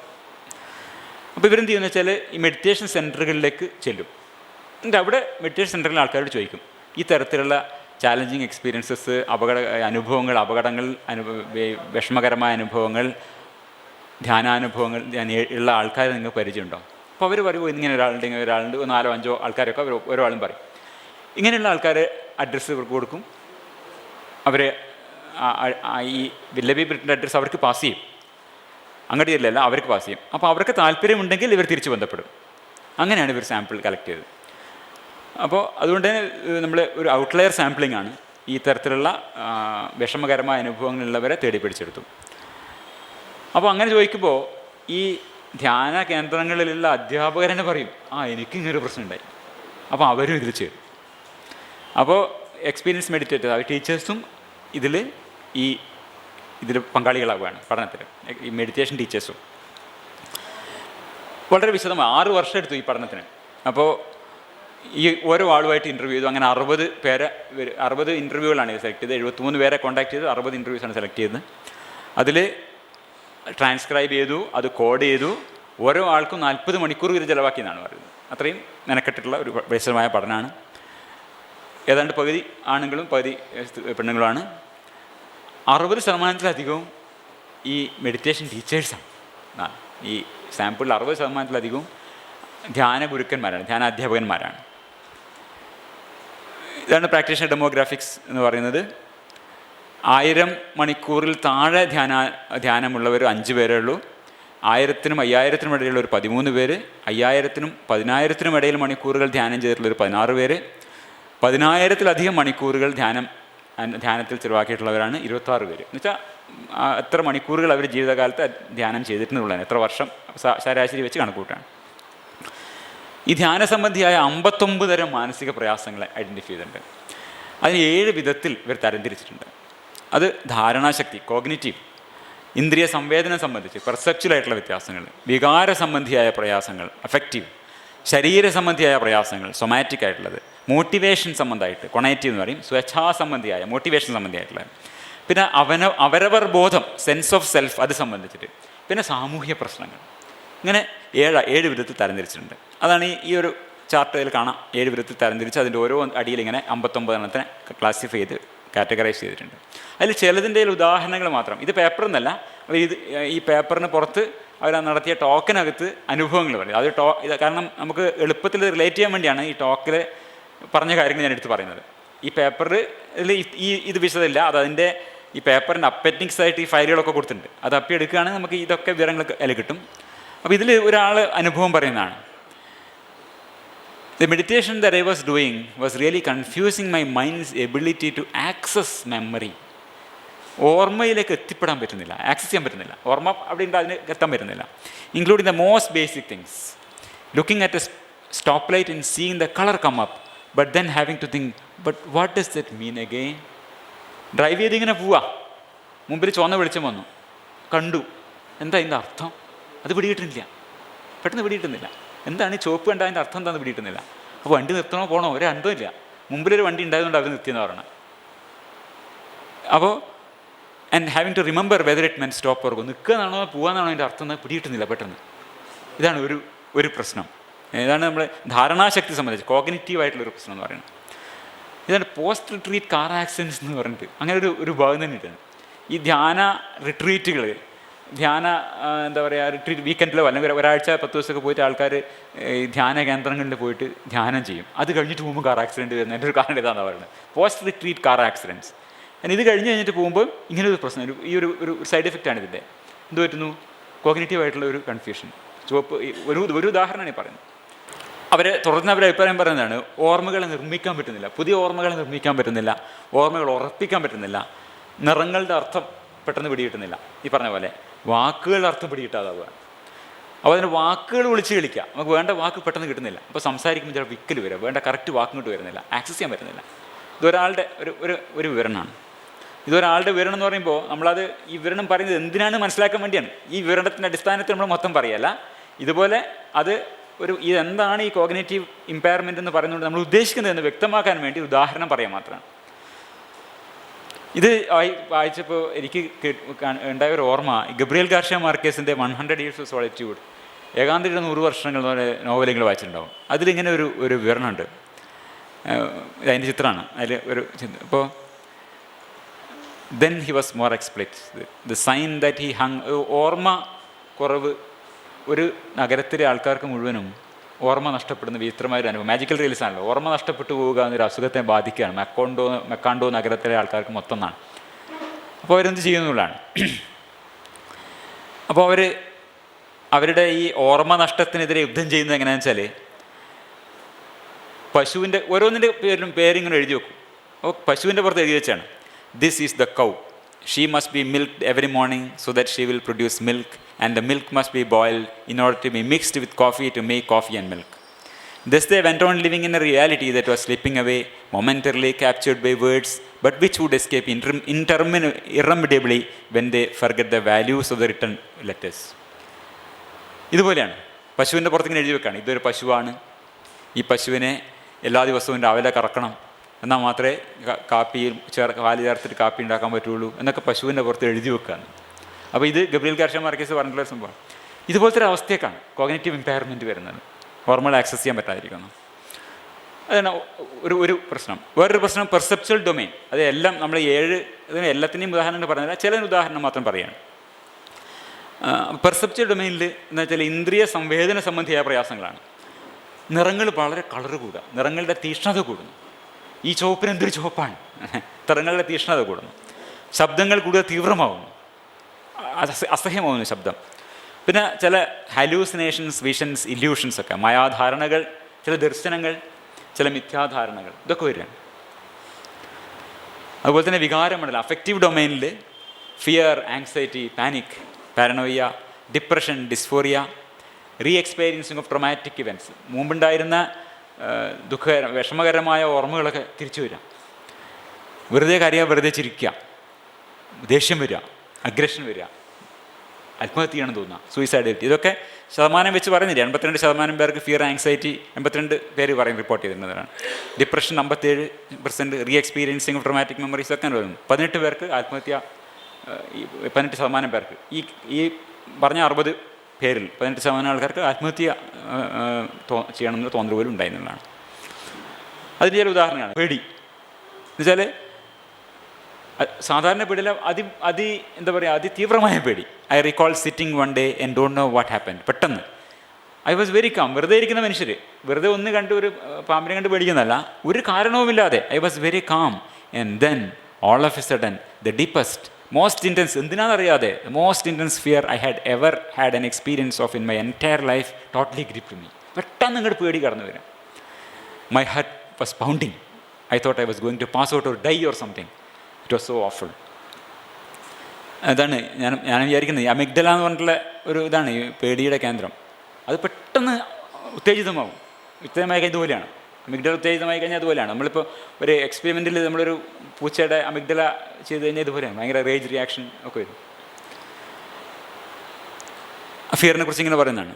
ആൻഡ് ഐ ബിഗാൻ ടു ഓരോന്നും ഇയാൾക്ക് പിന്നെന്താ ഈ ധ്യാനം എന്നുള്ളതിനെ ഭയങ്കര പേടിയായി തുടങ്ങി. ധ്യാനിക്കാൻ വേണ്ടി ഇങ്ങനെ ധ്യാനത്തിൻ്റെ ചില പടവുകളിലേക്ക് കിടക്കുമ്പോൾ അതിഭീകരമായ പേടി വരിക എന്നുള്ള അവസ്ഥയിലേക്ക് വന്നു. അത് പറയുന്നൊരു മങ്കാണ്, ഒരു ബുദ്ധിസ്റ്റ് മങ്കാണ് പറയുന്നത്. അതുപോലെ re experiencing. I started to do a lot of meditation and I started to have a little flashback memories of sexual abuse and other abuse issues that were incredibly frightening. അവർക്ക് നേരത്തെ ഉണ്ടായിരുന്ന sexual abuse അതൊക്കെ അവർക്ക് എത്രയോ കാലമായി മറന്നുപോയ കാര്യങ്ങളാണ്. അതൊക്കെ തിരിച്ചു വരുന്നു, ഓർമ്മകളൊക്കെ തിരിച്ചു വരുന്നു. അപ്പോൾ അവർ പറയുന്നത് it felt like kind of I let the genie out of the bottle, so to speak. അത്രയും കാലം ഈ കുപ്പിയിലടച്ച് കിടന്നിരുന്ന ഈ പിന്നെ എന്താ പറയുക ചെലുത്താൻ പെട്ടെന്ന് പുറത്തിയാടി. അതുപോലെ തന്നെ അഫക്റ്റീവ് ബ്ലെൻഡിങ്. ഇത് എന്നോട് തന്നെ ഞാൻ മുമ്പ് നമ്മളെ പറഞ്ഞിട്ടുണ്ട്. ഒരു ധ്യാന പരിപാടിക്ക് പോയിട്ടുള്ള ഒരു അമ്മ എന്നോടൊരിക്കൽ പറഞ്ഞാണ് ഇതുപോലെ അഫെക്ഷൻ കുറഞ്ഞു പോകണം എന്നുള്ളത്. നമുക്ക് പോലും അനുഭവങ്ങളുണ്ടാവും. I had 2 young children, I couldn't feel anything about them. വേറൊരാളുടെ അനുഭവമാണ്. കുട്ടികളെക്കുറിച്ച് ഒന്നും തോന്നുന്നില്ല. 2 കുട്ടികളുണ്ട്, അവരാരും കണക്ട് ചെയ്യാൻ പറ്റുന്നില്ല എന്ന്. I went through all of the routines, you know, bed time routine. ഉറക്കാൻ പോകുമ്പോൾ ബെഡൊക്കെ വിരിച്ച് കൊടുക്കുന്നു, കുട്ടികളെ കൊണ്ട് കിടത്തുന്നു, അവർക്ക് ഉമ്മ കൊടുക്കുന്നു, ഒക്കെ ചെയ്യുന്നുണ്ട്. Getting ready and kissing them and all that stuff എല്ലാം ചെയ്യുന്നുണ്ട്. But there was no emotional connection. പക്ഷെ എന്തുപറ്റി, ആ വികാരപരമായ അടുപ്പില്ലാണ്ടായി കുട്ടികളോട്. It was like I was dead. It was really like the living dead എന്നാണ്, മരിച്ചുകൊണ്ട് ജീവിക്കുന്ന പോലെ. വികാരപരമായ കുട്ടികളോടൊന്നും യാതൊരു തരത്തിലുള്ള വികാരബന്ധവും തോന്നുന്നില്ല എന്നുള്ളതാണ്. അപ്പോൾ ഈ സന്യാസ ട്രഡീഷനിലൊരു പറയാൻ എന്താണ്, ഇത് നല്ലതാണ്, this is exactly what this practices were intended to do. ഇതാണ് ഈ പ്രാക്ടീസ് ഉദ്ദേശം പണ്ടുണ്ടായിരുന്നതാണ്. എന്താണ്, ഈ ലൗകിക വിമുക്തിയാണ് ഇതിൻ്റെ ഉദ്ദേശം. ബന്ധങ്ങളിൽ നിന്നുള്ള ഈ ബന്ധനങ്ങളൊക്കെ വിമുക്തി നേടി വികാരപരമായ നമ്മളെ സ്നേഹിക്കുന്നവരോടുള്ള നമ്മുടെ അറ്റാച്ച്മെൻ്റൊക്കെ വിട്ടിട്ട് ഈ സംസാര വിമുക്തിയാണല്ലോ ഇതിൻ്റെ ലക്ഷ്യം. അതിനുവേണ്ടി തന്നെയാണ് ഡിസൈൻ ചെയ്തിട്ടുള്ളത്. അപ്പോൾ ഈ അനുഭവങ്ങൾ കിട്ടുന്നതിൽ നമ്മളൊന്നും പരിഭ്രമിക്കാനില്ലെന്നാണ് യഥാർത്ഥത്തിൽ ഒരു സന്യാസ ട്രഡീഷണൽ ആൾ പറയാം. പക്ഷെ നമ്മൾ വിചാരിക്കും എന്താണ്, ഇത് ചെയ്തു കഴിഞ്ഞാൽ നമുക്ക് കൂടുതൽ നല്ല അമ്മമാരാവാം, കൂടുതൽ നല്ല അച്ഛന്മാരാവാം, കൂടുതൽ നല്ല ജോലിക്കാരാവാം എന്നാണ് നമ്മൾ വിചാരിക്കുന്നത്. അതല്ല, ഇതിൻ്റെ ഉദ്ദേശം എന്താണ്, ധ്യാനത്തിൻ്റെ ഉദ്ദേശം നമ്മളെ ഇതിൽ നിന്ന് മുക്തനാക്കുക എന്നുള്ളതാണ്. അത് സംഭവിക്കുന്നു. അപ്പോൾ അഫക്റ്റീവ് ബ്ലെൻഡിങ്. അപ്പോൾ ഞാൻ ഇതിങ്ങനെയാണ് പറഞ്ഞത് വെച്ചാൽ നമ്മൾ ചെറിയ പ്രശ്നങ്ങളാണ്. നമുക്കൊരു വാതിലിൻ്റെ ലോക്ക് തുറക്കാൻ വേണ്ടിയിട്ട് നമ്മൾ ഈ ഒരു എന്താണ് ബാറ്ററിങ് റാം എടുത്തിട്ട് വാതിലിട്ടടിക്കുന്ന പോലെ നമ്മൾ ഈ ധ്യാനം ചെയ്യുന്നത് എനിക്കൊരു ഉപമ തോന്നിയതാണ്. നമുക്ക് ചെറിയൊരു പ്രശ്നമേ ഉള്ളൂ. നമ്മൾ ചെറിയ താക്കോലം ഉണ്ട്, റിലാക്സേഷൻ കൊണ്ടോ അല്ലെങ്കിൽ ഒരു പാട്ട് കേൾക്കുന്നതുകൊണ്ടോ അല്ലെങ്കിൽ ഒരു സാമൂഹ്യ പ്രവർത്തനത്തിൽ പങ്കെടുക്കുന്നതുകൊണ്ടോ ഇവിടെ അതുപോലുള്ള സംഗതികളിലൂടെ നമുക്ക് സ്വാഭാവികമായിട്ട് ചെയ്യാവുന്ന ചെറിയ വാതിൽ തുറക്കലിന് വേണ്ടി ഈ പുരാതനമായ സാധനമായിട്ട് അടിച്ചു കഴിഞ്ഞാൽ എന്ത് പറ്റും, നിങ്ങളുടെ വാതിലും വീടൊക്കെ പൊളിഞ്ഞു പോകാൻ മാത്രമേ സംഭവിക്കുന്നുള്ളൂ. അതാണ് സംഭവിക്കുന്നത്, ഉദ്ദേശിക്കുന്നതല്ല സംഭവിക്കുക. വാതിൽ തുറക്കാൻ വേണ്ടി ഇത് ഉപയോഗിക്കരുതെന്നാണ് പറയുന്നത്.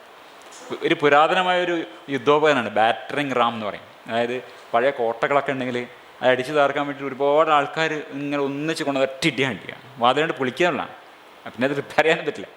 അതുപോലെയാണ് നമ്മൾ ധ്യാനം ചെയ്യുന്നത്. നമ്മുടെ ചെറിയ പ്രശ്നങ്ങൾക്ക് വേണ്ടിയിട്ട് നമ്മുടെ ചെറിയ വാതിൽ ഒരു ചെറിയ ലോക്ക് ഒന്ന് പിടുത്തുണ്ട്, കുറച്ച് എണ്ണയൊക്കെ ഒഴിച്ചിട്ട് അതൊന്ന് ശരിയാക്കേണ്ട കാര്യമുള്ളൂ. അതിന് പകരം നമ്മൾ എന്ത് ചെയ്യുന്നു, ഈ ധ്യാനം എന്ന് പറഞ്ഞാൽ പഴയ യുദ്ധോപകരണം എടുത്തിട്ട് ഇടിച്ച് പൊളിക്കുകയാണ് ചെയ്യുന്നത്. സൊമാറ്റിക് ആയിട്ടുള്ള, അതായത് ശാരീരികമായ വിഷമങ്ങൾ, പല അനുഭവങ്ങളുണ്ട്. അതിലൊന്ന് ശരീരത്തിലുള്ള ഇലക്ട്രിസിറ്റി പാസ് ചെയ്യുന്ന അനുഭവം, ഉറക്കം വരായ്യ, തലവേദന, വിശപ്പില്ലായ്യ, അതുപോലത്തെ സംഗതികൾ.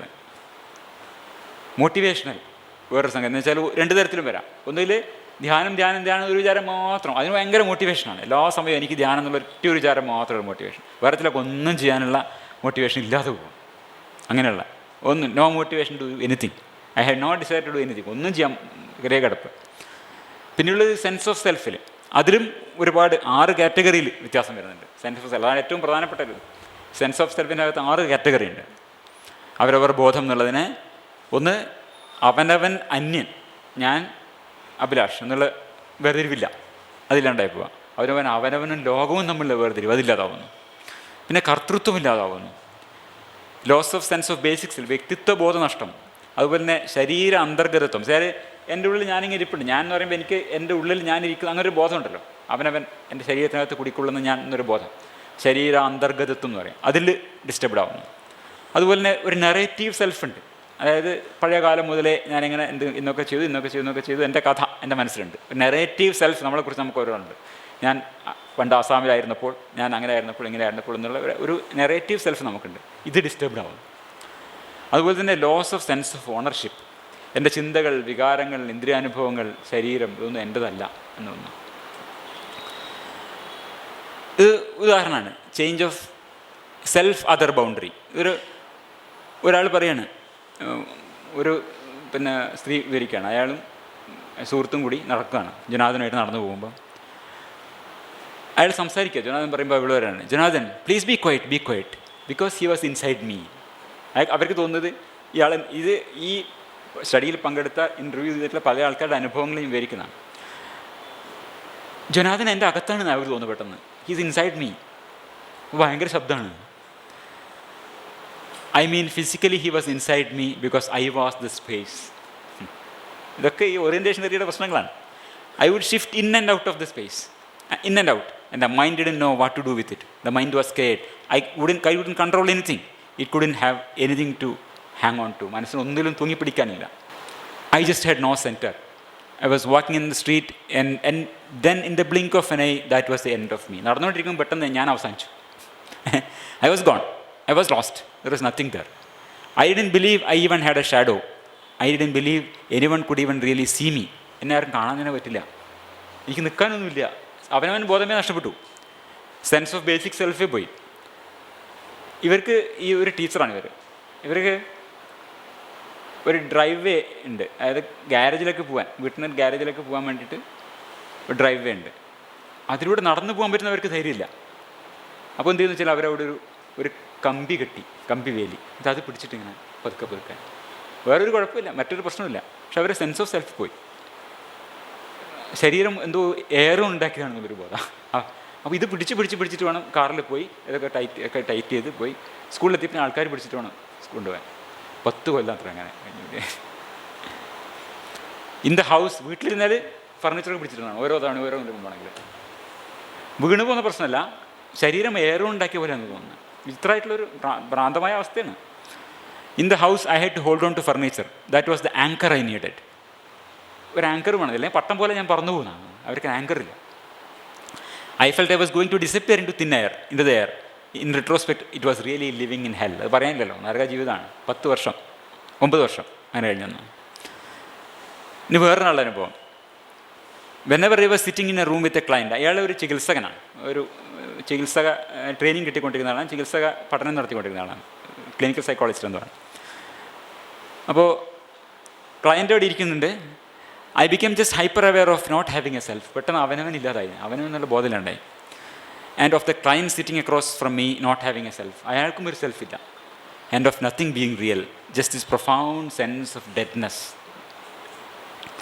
Just this profound sense of deadness and emptiness, and not knowing what to say, what to do with my client, which is definitely not a good place to be. എന്ത് പറയണം, എന്ത് ചെയ്യണം, ഒരു രൂപമില്ല. കാരണം അവനവനില്ലാതായി. ഇരിക്കുന്ന ആൾക്കും ഒരു വ്യക്തിത്വം ഉണ്ട് തോന്നുന്നുണ്ടായി. അങ്ങനെ വ്യക്തിത്വ നഷ്ടം. I so desperately wanted to say, help me, make me real, make me come back. I need you to make me real. Look at me, acknowledge me, touch me, do something to make me real. There was a real desperation to me. But no matter what anybody is, ആരെന്ത് ചെയ്തിട്ടൊരു കാര്യമില്ല. വേറൊരാൾക്ക് ഇത് correct ചെയ്യാൻ പറ്റുന്ന കാര്യമല്ലല്ലോ. My sense of having a real self would just not come back, തിരിച്ചു വരില്ല. അത് വേറൊരാളുടെ സെൻസ് ഓഫ് ഓണർഷിപ്പ് ഇല്ലാതാവുക. അതായത് എൻ്റെ കൈ എൻ്റെതല്ല, കൈയുണ്ട് പക്ഷേ ആ കൈ എൻ്റെതാന്ന് തോന്നുന്നില്ല, നെഞ്ച് എൻ്റെതാന്ന് തോന്നുന്നില്ല, തല എൻ്റെതാന്ന് തോന്നുന്നില്ല. സെൻസ് ഓഫ് സെൽഫ് പോയി, പലതരത്തിൽ സെൻസ് ഓഫ് ഓണർഷിപ്പ് പോയി. ഇതൊക്കെയാണ്, ഇത്രയുമാണ് ഇത് ഞാൻ അനുഭവങ്ങൾ പറഞ്ഞാൽ ഈ തരത്തിലുള്ള അനുഭവങ്ങൾ ഉണ്ടാകുന്നത്. ഇത് സാമ്പിളായിട്ട് കുറച്ചെണ്ണം പറഞ്ഞാണ്. അത് ഒരു മീഡിയൻ ഡ്യൂറേഷൻ, 1 വർഷം മുതൽ ഒരു 1 to 3 years ആണ് മീഡിയൻ. ഒരു ഏതാനും ദിവസങ്ങൾ തൊട്ട് 10 വർഷം വരെ ഈ പ്രശ്നങ്ങളിലൂടെ കടന്നുപോയ ആൾക്കാരുണ്ട്. 17% ആൾക്കാർ ആത്മഹത്യ പ്രവണത കാണിച്ചിട്ടുണ്ട്. 17% ആൾക്കാർ ഇതിനുവേണ്ടി ആസ്പത്രി കിടക്കേണ്ടി വന്നിട്ടുണ്ട്. ഞാൻ ഈ ശതമാനമൊക്കെ പറയുമ്പോൾ ശ്രദ്ധിക്കേണ്ടത് ധ്യാനം ചെയ്യുന്ന 17% എന്നല്ല പറയുന്നത്. ഈ ഒരു ഡീവിയൻ കേസ് സാമ്പിളിംഗ് ആണ്. ഈ ധ്യാനാനുഭവങ്ങളിലെ അപകടങ്ങൾ അനുഭവിച്ചിട്ടുള്ള 60 ആൾക്കാരെ പരിഗണിച്ചതിൽ അവർക്കുണ്ടായ അനുഭവങ്ങളെ കുറിച്ചാണ് പറയുന്നത്.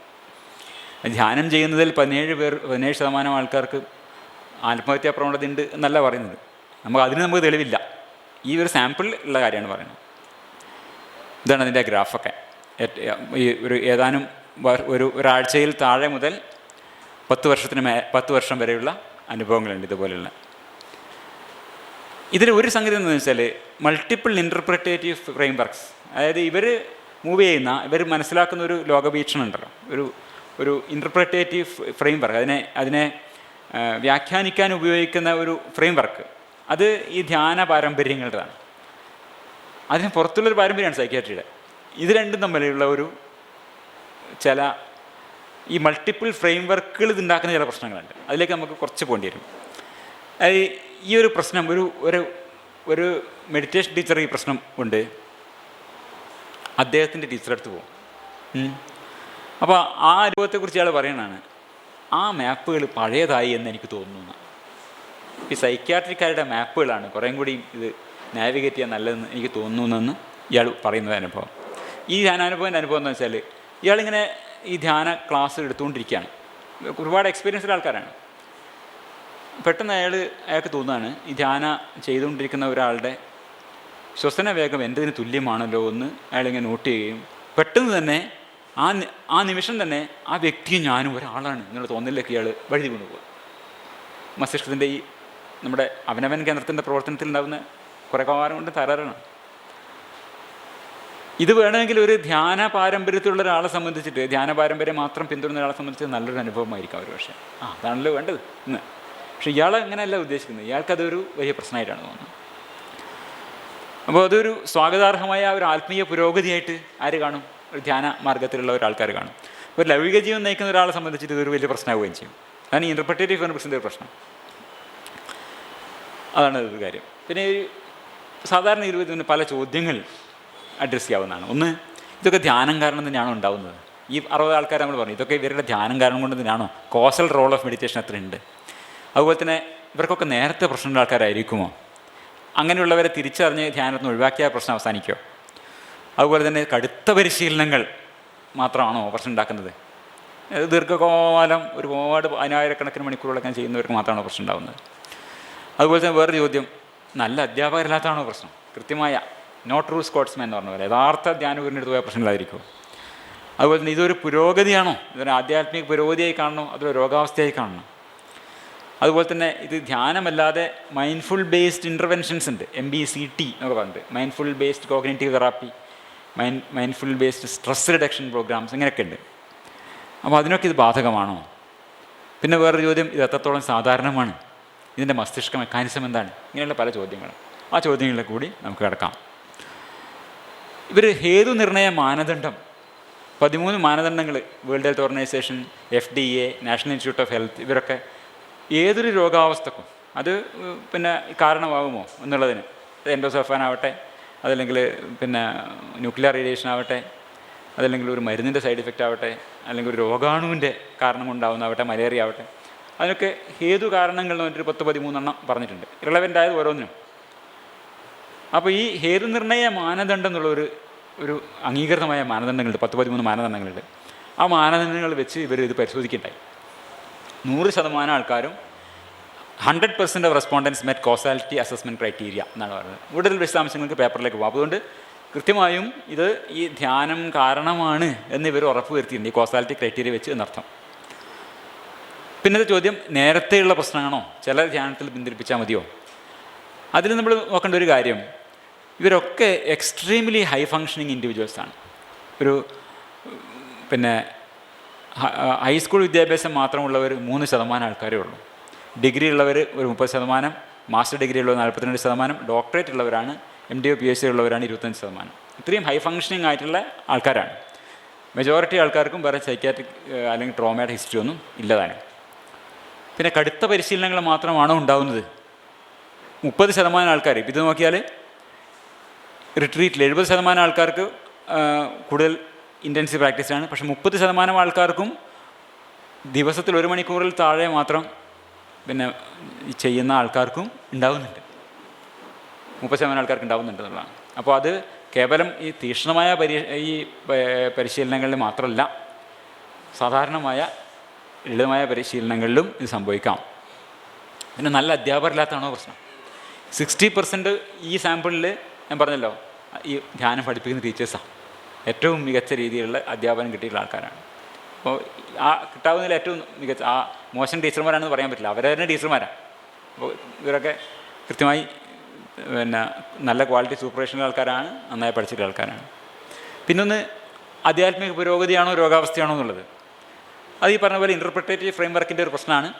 ഈ പല ട്രഡീഷനുകളിലും ഈ ധ്യാനത്തോടനുബന്ധിച്ച് വരുന്ന ബുദ്ധിമുട്ടുകളെക്കുറിച്ചിട്ടുള്ള ഒരുപാട് പരാമർശങ്ങളുണ്ട്. ഈ ടിബറ്റൻ ഇതിൽ ന്യാംസ് എന്ന് പറയും, സെൻ ആൾക്കാർ സെൻ സിക്നസ്, മെഡിറ്റേഷൻ സിക്നസ് എന്ന് പറഞ്ഞിട്ട് സെൻ ട്രഡീഷനിലുണ്ട്. തേരവാഡ ബുദ്ധിസ്റ്റിലും ഇതിനെപ്പറ്റി പരാമർശങ്ങളുണ്ട്. കറപ്ഷൻസ് ഓഫ് ഇൻസൈറ്റ് എന്നാണ് അതിന് ട്രാൻസ്ലേറ്റ് ചെയ്യുക. ഇത് നേരത്തെ അവരും കണ്ടെത്തിയിട്ടുണ്ട് ഇങ്ങനെ പ്രശ്നങ്ങളുണ്ടെന്നുള്ളത്. പക്ഷേ ഇതിനെ കാണുന്നതിന് വരെ വ്യത്യാസമുണ്ട്. ചില ധ്യാനഗുരുക്കന്മാർ ഈ രണ്ട് തരത്തിലാണ് പ്രശ്നങ്ങളെ കാണാം. ഈ ധ്യാനത്തിനനുബന്ധിച്ച ബുദ്ധിമുട്ടുകളുമായി ധ്യാനഗുരുക്കന്മാരെ കാണുമ്പോൾ ചില ആൾക്കാർ പറയും അതൊരു കുഴപ്പമില്ല, അത് നിങ്ങളുടെ പുരോഗതിയുടെ ഭാഗമാണ്, തുടർന്ന് ചെയ്തോളാൻ പറയും. ചില ആൾക്കാർ പറയും എന്താണ്, ഇത് അപകടമാണ്, നിർത്തിക്കോളാൻ പറയും. ഒരേ വിഷയമായിട്ട് പോയാൽ അതിനെക്കുറിച്ച് തന്നെ ഒരു പഠനം വില്ലബി ബ്രിട്ടൻ നടത്തുന്നുണ്ട്. ഇത് ധ്യാനത്തിൽ അനുഭവിക്കുന്ന ഒരു സാധാരണ അനുഭവമാണ്.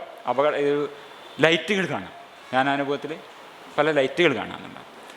ഇത് പല ലേഖനങ്ങൾ നമുക്ക് നെറ്റിൽ പോയാൽ കാണാം. അതിൻ്റെ ചില തലക്കെട്ടുകളാണ് എഴുതുന്നത്. Spiritual experience, seeing dazzling lights, പലതരത്തിൽ. ഇത് വളരെ വിശദമായിട്ട് അതിനിപ്പോൾ കണ്ണടച്ച് കഴിഞ്ഞാൽ കളർ നീല നിറത്തിൽ കാണാം, കറുപ്പ് നിറത്തിൽ കാണാം, സ്മോക്കി ആയിട്ടുള്ളത് കാണാം, പുക പോലുള്ളത്, ഈ നീല നിറത്തിൽ പല നിറത്തിൽ കാണാം. നമുക്ക് വിശദമായിട്ട് ലൈറ്റ്സിനെ പറ്റി പറയുന്നുണ്ട്. ഇതിനെക്കുറിച്ചിട്ട് വില്ലബി ബ്രിട്ടൻ്റെ ഗ്രൂപ്പ് ഒരു പഠനം നടത്തിയിട്ടുണ്ട്. അപ്പോൾ അതിൽ അവർ പറഞ്ഞ ഒരു കാര്യം ഇതാണ്, 2 ഗ്രൂപ്പുണ്ട്. ഇത് വളരെ സൂപ്പർ ഇമ്പോർട്ടൻ്റ് ആണെന്ന് വിചാരിക്കുന്ന ആൾക്കാരുണ്ട്, അതിനെ കംപ്ലീറ്റ് ചെയ്ത് അവഗണിക്കാൻ പറയുന്ന ആൾക്കാരുണ്ട്. ഈ ഇൻ്റർപ്രിറ്റേറ്റീവ് ഫ്രെയിംവർക്സിൻ്റെ ഒരു പ്രശ്നം, ഈ സൈക്യാട്രിക്കാർ ഇതിനെ കാണുന്നതിലേക്കും കടന്നു വന്നതിലാണ് അതിലെ രസകരമായൊരു കാര്യം. DSM-4 എന്ന് പറഞ്ഞാൽ ഈ അമേരിക്കൻ സൈക്യാട്രിക് അസോസിയേഷൻ ഒരു diagnostic and statistical manual of mental disorders ഉണ്ട്. അത് ഈ മാനസിക ബുദ്ധിമുട്ടുകളെ, മാനസിക രോഗങ്ങളെ, രോഗാവസ്ഥകളെ തരംതിരിക്കുന്ന ഒരു മാനുവലാണ്. അതിൽ 2000 DSM-4. അതിനകത്ത് പറയുന്നത് എന്താ വെച്ചാൽ, voluntarily induced experience of depersonalisation എന്ന് പറഞ്ഞാൽ അവനവൻ നഷ്ടം എന്നുള്ളത് സ്വയം വരുത്തി വെക്കുന്ന ഇതിൽ can be part of meditative practices. ധ്യാന അനുഭവങ്ങൾ അതിലെ വാചകമാണ്. Voluntarily induced experience of depersonalisation or derealisation can be a part of meditative practices and should not be diagnosed as a disorder എന്നാണ് സൈക്യാട്രിക്കാർ പറഞ്ഞിട്ടുള്ളത്. ഇത് ഒരു ബോധപൂർവ്വം വരുത്തുന്നതാണ്, അത് രോഗമായി കാണേണ്ടതില്ല. അപ്പോൾ അതിൻ്റെ ഒരു കുഴപ്പമെന്ന് വെച്ചാൽ അതിന് ഇൻഷുറൻസുകാർ ആരും കാശ് കൊടുക്കില്ല. അപ്പോൾ ഇവർ ഈ തരത്തിലുള്ള പ്രശ്നങ്ങളായിട്ട് ഒരു സൈക്യാട്രിസ്റ്റിനെ കണ്ടു കഴിഞ്ഞാൽ, അമേരിക്കയിലൊക്കെ ഇൻഷുറൻസ് കവറാണ്, ഇൻഷുറൻസുകാർ കാശ് കൊടുക്കില്ല. കാരണം ഈ DSM-4 പ്രകാരം എന്താണ്, ഇത് സ്വയം വരുത്തി വെക്കുന്ന ഈ തരത്തിലുള്ള ധ്യാന ബുദ്ധിമുട്ടുകളൊന്നും തന്നെ രോഗാവസ്ഥകളായി കണ്ടുകൊണ്ടിരുന്നില്ല എന്നുള്ളതാണ് 2000. ഇതിൻ്റെ കാരണം പറയുന്നത് ഡേവിഡ് ലുക്കോഫ് എന്നൊരു ക്ലിനിക്കൽ സൈക്കോളജിസ്റ്റാണ് അത്രേ ഈ തരത്തിൽ ഇതിനെ ഒരു മാനസിക രോഗമായി കാണണ്ട എന്ന് വാദിച്ച് ഉറപ്പിച്ച ആളെന്നാണ് പറയപ്പെടുന്നത് എന്നാണ് ഞാൻ വായിച്ചത്. ഇതെന്താ കാരണം വെച്ചാൽ, ഇദ്ദേഹം 1971 ഒരു തവണ ഇങ്ങനത്തെ ഒരു മാനസികാവസ്ഥയിലേക്ക് എത്തുന്നുണ്ട്. അയാൾ ഇതിനെ ഒരു ദിവസം അയാൾ LSD ഒക്കെ ശീലിക്കുന്ന ഒരു കാലത്താണ്. LSD എന്നൊരു ലൈസർജിക് ആസിഡ് ഡൈഥിലം എന്നൊരു സാധനം ഉണ്ടല്ലോ, വലിയൊരു മനോറാഞ്ചിയാണിത്. അത് കഴിച്ച സമയത്തല്ല, അതൊരു 4 ദിവസം പോയി കഴിച്ചിട്ടുണ്ടെന്നേ ഉള്ളൂ. അങ്ങനെ ഒരു ദിവസം അയാൾ കിടന്നുറങ്ങുമ്പോൾ രാവിലെ ഒരു ദിവസം എഴുന്നേറ്റ് ഒരു സുഹൃത്തിൻ്റെ വീട്ടിൽ കിടന്നുറങ്ങാം. ചെറുപ്പക്കാരനാണ്, ആന്ത്രപ്പോളജിയിൽ റിസർച്ച് ചെയ്തുകൊണ്ടിരിക്കുകയാണ് ഹാർവാർഡിൽ. ഇപ്പോൾ രാത്രി എഴുന്നേറ്റിട്ട് ഇങ്ങനെ കണ്ണാടി പോയിട്ട് ഇങ്ങനെ നോക്കി കൈ ഇങ്ങനെ പിടിച്ചിട്ടുണ്ട് അയാൾ. കയ്യിൽ നിന്ന് ഇങ്ങനെ ലൈറ്റ് വരുന്നത് മൂപ്പർക്ക്. ആ നിമിഷം മൂപ്പർക്ക് പെട്ടെന്ന് ഇങ്ങോട്ട് ബോധം വരികയാണ്, ഞാൻ ബുദ്ധൻ്റെ അവതാരമാണ്, ഞാൻ ബുദ്ധൻ്റെയും ക്രിസ്തുവിൻ്റെയും അവതാരമാണ്. ഇനി ലൈറ്റ് വന്നു. ഉടനെ മൂപ്പർ എന്ത് ചെയ്യുന്നത് വെച്ചാൽ ഒരു പുസ്തകം എഴുതാണ്, ലോകത്തിനെ രക്ഷിക്കാൻ വേണ്ടിയിട്ട് ഒരു പുതിയൊരു ടെസ്റ്റ്മെൻറ്റ് കാര്യമായിട്ട് എഴുതി അതിൻ്റെ ഫോട്ടോ കോപ്പി എടുത്തിട്ട് ഇയാൾ വിതരണം ചെയ്യാണ്. അവിടെ ഇറങ്ങിയിട്ട് ഞാൻ ലോകത്തെ രക്ഷിക്കാൻ വന്നിരിക്കുകയാണ്. 2 മാസം മൂപ്പർ ഈ ഡെല്യൂഷനിൽ തന്നെ നടന്നു. ഞാൻ ലോകത്തിനെ രക്ഷിക്കാൻ വേണ്ടി വന്നിട്ടുള്ള ഒരു പ്രവാചകനാണ്. ഭാഗ്യത്തിന് ഇപ്പോൾ ഈ പ്രവാചകന് പുതിയ അനുയായികളൊന്നും കിട്ടിയില്ല. ഒരു 2 മാസം കൊണ്ട് ഇദ്ദേഹത്തിൻ്റെ ഈ മാനസിക വിഭ്രമം അടങ്ങി. അത് കഴിഞ്ഞ ശേഷം മൂപ്പർ എന്ത് ചെയ്തു, ആന്ത്രപ്പോളജി ഉപേക്ഷിച്ചിട്ട് സൈക്കോളജിയിലേക്ക് പോയി. പിന്നെ ഒരു അറിയപ്പെടുന്ന സൈക്കോളജിസ്റ്റായി. അപ്പോൾ അദ്ദേഹത്തിൻ്റെ കാഴ്ചപ്പാടിൽ ഇതൊരു മനോരോഗമല്ല എന്നാണ്, തനിക്ക് വന്നത് ഒരു മനോരോഗമാണ് എന്ന് അദ്ദേഹം വിചാരിക്കുന്നില്ല. അതൊരു സ്പിരിച്വൽ എക്സ്പീരിയൻസ് ആയിട്ട് തന്നെയാണ് അദ്ദേഹം വിചാരിക്കുന്നത്. അപ്പോൾ അതിനെക്കുറിച്ചിട്ട് കുറേ വീഡിയോസ് കാണാൻ നിങ്ങൾക്ക്, spirituality and mental illness, David Lukoff വേണമെങ്കിൽ നമുക്കത് ജസ്റ്റ് ഒന്ന് കാണാം.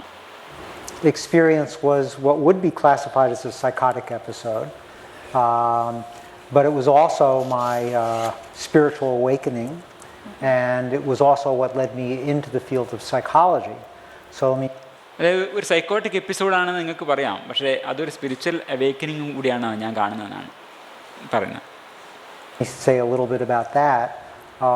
I was 23 at the time, and I had been a graduate student in anthropology and had gotten my master's degree and went through a kind of crisis about who I was and what I wanted to do with my life, and I was very unsure about whether I wanted to stay in school, and I decided to drop out and started hitchhiking around the United States.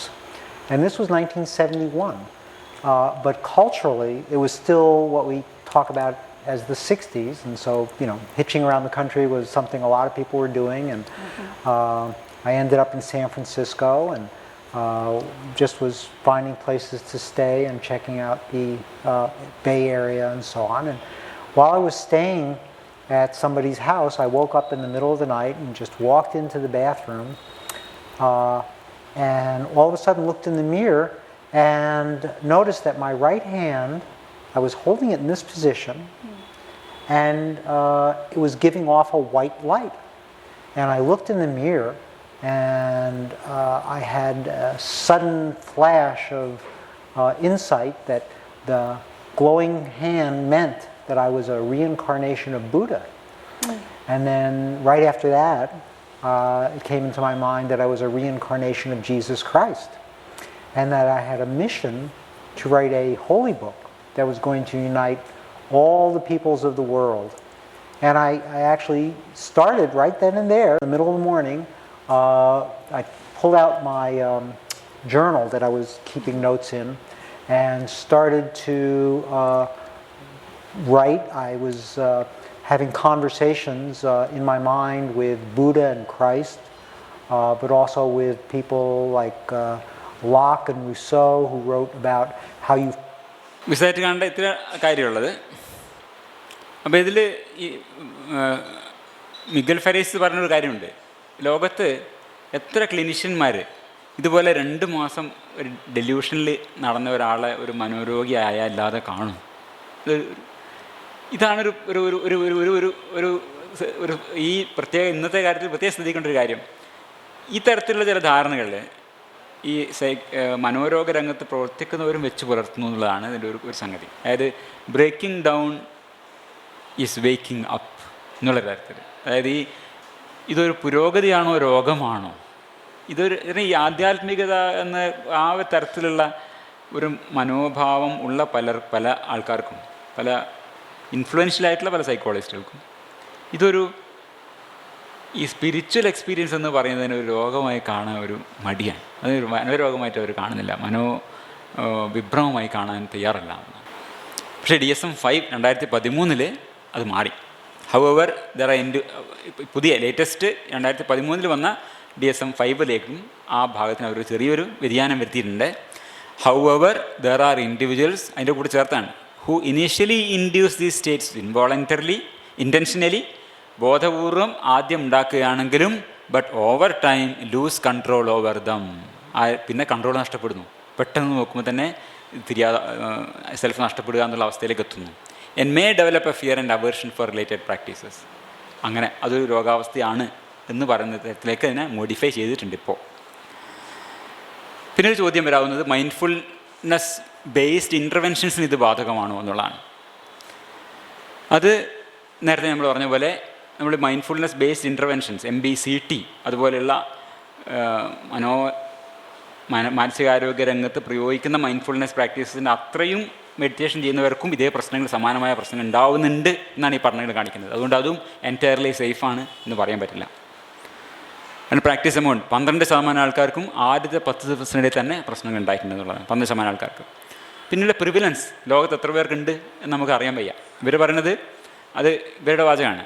I had over 300 people call me from about 18 different countries. 18 രാജ്യങ്ങളിൽ ഒരു 300 പേരെങ്കിലും എന്നെ വിളിച്ചിട്ടുണ്ട്. എന്നെ സംബന്ധിച്ച് നോക്കുകയാണെങ്കിൽ ഈ ലോകം മുഴുവനുള്ള പ്രശ്നമായിട്ടാണ് എനിക്ക് തോന്നുന്നത്. പക്ഷേ അതിന് നമുക്ക് കൃത്യമായ തെളിവുകളില്ല. എത്ര പേർക്ക് ലോകം മുഴുവൻ ഈ പ്രശ്നങ്ങൾ അനുഭവിക്കുന്നതിനുള്ളിൽ നമുക്ക് തെളിവില്ല. എന്തൊക്കെ മസ്തിഷ്ക മെക്കാനിസങ്ങൾ കൊണ്ടാണ് ഇത് സംഭവിക്കുന്നതാണ് അവസാനത്തെ ചോദ്യം. പ്രധാനമായി 2 തരത്തിൽ നമുക്ക് വേർതിരിച്ച് കാണാം. ഒന്ന് ഒരു രാഹിത്യ വിഭാഗം എന്ന് പറയാം, നമുക്ക് ഉത്തേജനക്കുറവ്. വേറൊന്ന് ആധിക്യ വിഭാഗം. ഇങ്ങനെ 2 തരത്തിൽ നമുക്ക് ഈ മസ്തിഷ്കത്തിൻ്റെ മെക്കാനിസങ്ങളെ 2ആയിട്ട് വേർതിരിക്കാം. ഒന്ന് സബ്ട്രാക്റ്റീവ് കാറ്റഗറീസ്, രാഹിത്യ വിഭാഗം. അതെന്താണെന്ന് വെച്ചാൽ പ്രീഫ്രോണ്ടൽ ഓവർ കൺട്രോളും ഉണ്ടാണ്. നമ്മൾ നേരത്തെ പറഞ്ഞു ഇച്ഛാ കേന്ദ്രം നമ്മൾ പറഞ്ഞു. 2 ധ്യാന പ്രവർത്തനങ്ങളായാലും അത് ഈ സക്രിയ ധ്യാനമായാലും നിഷ്ക്രിയ ധ്യാനമായാലും രണ്ടും ഇച്ഛാകേന്ദ്രം കൊണ്ടാണ് പ്രവർത്തിക്കുന്നത്. ഈ ചിത്രം ഇവിടെ കാണാം. മുൻഭാഗത്തുള്ള ഒരു അറ്റൻഷൻ അസോസിയേഷൻ ഏരിയ എന്ന ഈ മുൻഭാഗത്തെ ഈ പ്രീഫ്രോണ്ടൽ കോർട്ടക്സിലെ ഈ ഭാഗമാണ് 2 ധ്യാന രീതികളിലും പ്രവർത്തിക്കുന്നത്. അതിൻ്റെ അമിത പ്രവർത്തനം സംഭവിക്കാം. അപ്പോൾ എന്ത് സംഭവിക്കും? Limbic system, autonomic nervous system, default mode network, ഇവയുടെയൊക്കെ പ്രവർത്തനം ചിലപ്പോൾ മന്ദീഭവിക്കും. കാരണം ഇതിൻ്റെയൊക്കെ കൺട്രോൾ ഇവിടെ കിടക്കുന്നുണ്ട്. ഇതൊക്കെ പ്രവർത്തനം മന്ദീഭവിക്കാം ഓവർ കൺട്രോൾ കാരണം. അത് തന്നെ അഡിക്റ്റീവ് കാറ്റഗറി, ആധിക്യ വിഭാഗത്തിൻ്റെ വേറൊന്ന്. ആധിക്യ വിഭാഗം എന്ന് പറഞ്ഞാൽ നേരത്തെ നമ്മൾ പറഞ്ഞിട്ടുണ്ട്, പല ആധിക്യമായിട്ട് പല ആധിക്യങ്ങളും അമിതമായി തോന്നുക എന്നുള്ളത്. ആങ്സൈറ്റി, അല്ലെങ്കിൽ അധികമായി ശബ്ദം കേൾക്കുക, അധികം കാഴ്ചകൾ കാണുക, അങ്ങനെ ആധിക്യമായിട്ടുള്ള പല പല കാര്യങ്ങളും. അതുപോലെ ആങ്സൈറ്റി വരിക, അങ്ങനെ. മറ്റേത് ഡിപ്രഷൻ, കുറവ് എന്ന് പറഞ്ഞാൽ ഒന്നും ചെയ്യാതിരിക്കാൻ പറ്റുന്ന, ചില കാര്യങ്ങൾ മറന്നു പോവുക, അങ്ങനെയുള്ള നമുക്ക് അതിനെ രാഹിത്യ വിഭാഗം എന്ന് പറയാം. അപ്പോൾ അഡിക്റ്റീവ് കാറ്റഗറിയിലെ വേറൊരു കാരണം ഹോമിയോസ്റ്റാറ്റിക് ന്യൂറോപ്ലാസ്റ്റിസിറ്റി എന്നുള്ളതാണ്. ഒന്ന് നമ്മൾ ഈ പറഞ്ഞ പോലെ പ്രീഫ്രോണ്ടൽ ഓവർ കൺട്രോളാണ് ഒരു കാരണം. പിന്നെ ഒന്ന് ഹോമിയോസ്റ്റാറ്റിക് ന്യൂറോപ്ലാസ്റ്റിസിറ്റി എന്നൊരു വാചകമുണ്ട്. അത് രണ്ട് കാര്യങ്ങളാണ്. ഹോമിയോസ്റ്റാസിസ് എന്ന് വെച്ചാൽ ആന്തരികമായ സമനില നിലനിർത്താനുള്ളതാണ് ഹോമിയോസ്റ്റാസിസ് എന്ന് പറയുന്നത്. ഇപ്പോൾ നമ്മൾ ഇൻസുലിൻ്റെ ലെവലിൽ ഉപയോഗിച്ചുകൊണ്ട് ബ്ലഡ് ഗ്ലൂക്കോസിനെ നിലനിർത്തുന്നത് ഒരു ഹോമിയോസ്റ്റാസിസാണ്. ഒന്ന് കൂടുമ്പോൾ മറ്റൊന്ന് കുറഞ്ഞ് അതിനെ ഹോമിയോസ്റ്റാസിസ് നിലനിർത്തിക്കൊണ്ടിരിക്കും. അതാണ് ഒരു ഭാഗം. ന്യൂറോപ്ലാസ്റ്റിസിറ്റി എന്ന് പറഞ്ഞാൽ എന്താണ്? ഘടനയിലും പ്രവർത്തനത്തിലും സ്വയം പുനഃസംഘടിക്കാനുള്ള മസ്തിഷ്കത്തിൻ്റെ കഴിവിനെയാണ് ന്യൂറോപ്ലാസ്റ്റിറ്റി എന്നുള്ളത്. ഹോമിയോസ്റ്റാറ്റിക് ന്യൂറോപ്ലാസ്റ്റിറ്റി എന്ന് വെച്ചാൽ എന്താണ്? ആന്തരിക സമനില നിലനിർത്താൻ ആവശ്യമായ രീതിയിലുള്ള ന്യൂറോപ്ലാസ്റ്റിസിറ്റി, മസ്തിഷ്കത്തിൻ്റെ ഘടനയിലും പ്രവർത്തനത്തിലും വരുന്ന മാറ്റം. അപ്പോൾ അതിൻ്റെ അർത്ഥം എന്താണ്? ഒരു ഉദാഹരണം പറഞ്ഞാൽ, ഒരു ചെടിയുടെ കമ്പ് വെട്ടിക്കഴിഞ്ഞാൽ ചെനപ്പ് കൂടുതൽ മുളച്ചുണ്ടാവുന്നു. കോമ്പൻസേറ്റ് ചെയ്യാൻ വേണ്ടി കൂടുതൽ ചെനപ്പുകൾ ഉണ്ടാവുന്നു. ഒരു കൊമ്പ് വെട്ടിക്കഴിഞ്ഞാൽ 100 കൊമ്പ് ഉണ്ടാവുന്നു പറഞ്ഞ പോലെ, ഒരു ഭാഗത്ത് പ്രവർത്തനം കുറയുമ്പോൾ വേറൊരു ഭാഗത്ത് ആ ആന്തരിക സമനില നിലനിർത്താൻ വേണ്ടി മസ്തിഷ്കം കൂടുതലായിട്ട് ന്യൂറോപ്ലാസ്റ്റിസിറ്റി കൂടുതൽ ഊർജിതമാകും ചില ഭാഗങ്ങൾ. അതാണ് ഈ അമിതമായ പ്രവർത്തനത്തിൻ്റെ വേറൊരു മെക്കാനിസം. അമിതമായ പ്രവർത്തനത്തിൻ്റെ 2 മെക്കാനിസമാണ് ഞാൻ പറഞ്ഞത്. ഒരു മെക്കാനിസം ഹോമിയോപ്ലാസ്റ്റിക് ന്യൂറോപ്ലാസ്റ്റിറ്റി, ഒന്നുകൂടെ അതാണ് ഈ ഉദാഹരണം പറഞ്ഞത്. ലൈറ്റ് 2 തരമാണ്, അഡിക്റ്റീവ് ആൻഡ് സബ്ട്രാക്റ്റീവ്. സബ്ട്രാക്റ്റീവിൽ നമ്മൾ പറഞ്ഞു പ്രീഫ്രോണ്ടൽ ഓവർ കൺട്രോൾ. ഞാൻ പറഞ്ഞതിൽ കൺഫ്യൂഷൻ ഉണ്ടെങ്കിൽ ഒന്നുകൂടിയും പറയാം. ഞാൻ പറഞ്ഞതിൽ എന്തോ ഒരു ചെറിയ കൺഫ്യൂഷൻ ഉണ്ടായി എന്ന് എനിക്ക് തോന്നുന്നു. സബ്ട്രാക്റ്റീവ് കാറ്റഗറീസ് രാഹിത്യ വിഭാഗത്തിൻ്റെ കാരണമാണ് പ്രീഫ്രോണ്ടൽ ഓവർ കൺട്രോൾ. അഡിറ്റീവ് കാറ്റഗറിയിൽ ഒന്ന് ഹോമിയോപ്ലാസ്റ്റിക് ന്യൂറോപ്ലാസ്റ്റിസിറ്റിയാണ്. ഉദാഹരണത്തിന് ഈ ലൈറ്റ് കാണുന്നത് എന്തുകൊണ്ടാണ്? ഇന്ദ്രിയങ്ങളിൽ നിന്നുള്ള ആവേഗങ്ങൾ നിരോധിക്കപ്പെടുമ്പോൾ ബന്ധപ്പെട്ട സംവേദന ന്യൂറോണിൽ ഉത്തേജന നില കൂടും. കാഴ്ചക്കുള്ള എല്ലാ ഈ കാഴ്ചയിൽ നിന്നുള്ള എല്ലാ ഇന്ദ്രിയ സംവേഗങ്ങളെയും അടച്ചിടുമ്പോൾ ആ ന്യൂറോൺസിൻ്റെ സെൻസിറ്റിവിറ്റി കൂടുകയും മായക്കാഴ്ചകൾ ക്രിയേറ്റ് ചെയ്യപ്പെടുകയാണ്. അതാണ് ഈ ലൈറ്റ്, പലതരത്തിൽ ഡാഷിങ് ലൈറ്റ് കാണുന്നതിൻ്റെ കാരണമായിട്ട് വരുന്നത്. അതിൻ്റെ മെക്കാനിസം ഈ അവരുടെ പഠനത്തിൽ വരുന്നില്ല. ആ നേരത്തെ പറഞ്ഞ പഠനത്തിൻ്റെ ഭാഗമാണ്. ഹോമിയോപ്ലാസ്റ്റിക് ന്യൂറോപ്ലാസ്റ്റിസിറ്റിയാണ് ഇതിൻ്റെ കാരണം എന്നാണ് വില്യൂബി ബ്രിട്ടൻ സിദ്ധാന്തിക്കുന്നത്. രണ്ടിന് ഓരോ കാരണം മാത്രം പറയും, വേറെ ഉണ്ട്. സൊമാറ്റോ സെൻസറി ആംപ്ലിഫിക്കേഷൻ, അത് രണ്ടെണ്ണം ഉണ്ടെന്ന് ഞാൻ പറഞ്ഞാൽ അതിലേക്ക് പോകുന്നില്ല. കൂടുതൽ കൺഫ്യൂഷൻ ഉണ്ടാവേണ്ടത് വെച്ചാണ്. ഒന്നുകൂടിയും പറയാം, ന്യൂറോബയോളജിക്കൽ മെക്കാനിസം രണ്ട് തരമാണ്: subtractive categories, additive categories. Subtractive categories pre frontal over control, additive കാറ്റഗറിയിൽ ഹോമിയോസ്റ്റാറ്റിക് ന്യൂറോപ്ലാസ്റ്റിക്. ഇങ്ങനെ ഓരോ കാരണങ്ങൾ മാത്രം പറയാം. ഇത്രയും പറഞ്ഞു വേണമെങ്കിൽ നമുക്കിവിടെ ഇന്ന് അവസാനിപ്പിക്കാം. അടുത്ത ഒരു അനുബന്ധം എന്നത് സാംഹാരിസും ധ്യാനവും നവനാസ്തികത മതാതീത ആത്മീയതയിലേക്ക് എന്നുള്ളതാണ്. ഇത് പറയേണ്ട കാരണം എൻ്റെ കഴിഞ്ഞ ഓൺലൈൻ വീഡിയോ വന്നപ്പോൾ അതിൻ്റെ അടിയിൽ ചില സുഹൃത്തുക്കൾ പറഞ്ഞ കമൻറ്റുകളാണ്. സാംഹാരിസ് ധ്യാനം മസ്തിഷ്കത്തിൽ പോസിറ്റീവായ മാറ്റങ്ങൾ ഉണ്ടാക്കുന്നത് പരീക്ഷണത്തിലൂടെ തെളിയിക്കപ്പെട്ടിട്ടുണ്ട്. പുതുതലമുറ നിരീക്ഷിതവാദത്തിൻ്റെ 4 പടക്കുതിരയിൽ ഒരാളും ന്യൂറോ സയൻറ്റിസ്റ്റുമായ സാംഹാരിസിന് തെറ്റുപറ്റിയതാണോ? വിശ്വനാഥൻ ഡോക്ടറുടെ പ്രസൻറ്റേഷനും സാംഹാരിസിൻ്റെ വേക്കിംഗ് അപ്പും കൺഫ്യൂഷനാക്കി. Please do say something on mindfulness meditation. Waking up by Sam Harris is all about mindfulness. ഇത് പലരും ഇങ്ങനൊരു ആവശ്യം പറഞ്ഞതിൻ്റെ പുറത്താണ് ഞാൻ ഇതിനെ പിന്തുടരാമെന്ന് വിചാരിച്ചത്. പക്ഷേ എനിക്ക് തോന്നുന്നത് ഇന്ന് സമയം നമ്മൾ കുറച്ച് വൈകി. വേണം നമുക്കിത് അവസാനിപ്പിക്കാം, വേറൊരു അവസരത്തിൽ ഈ ഭാഗങ്ങൾ പറയാം.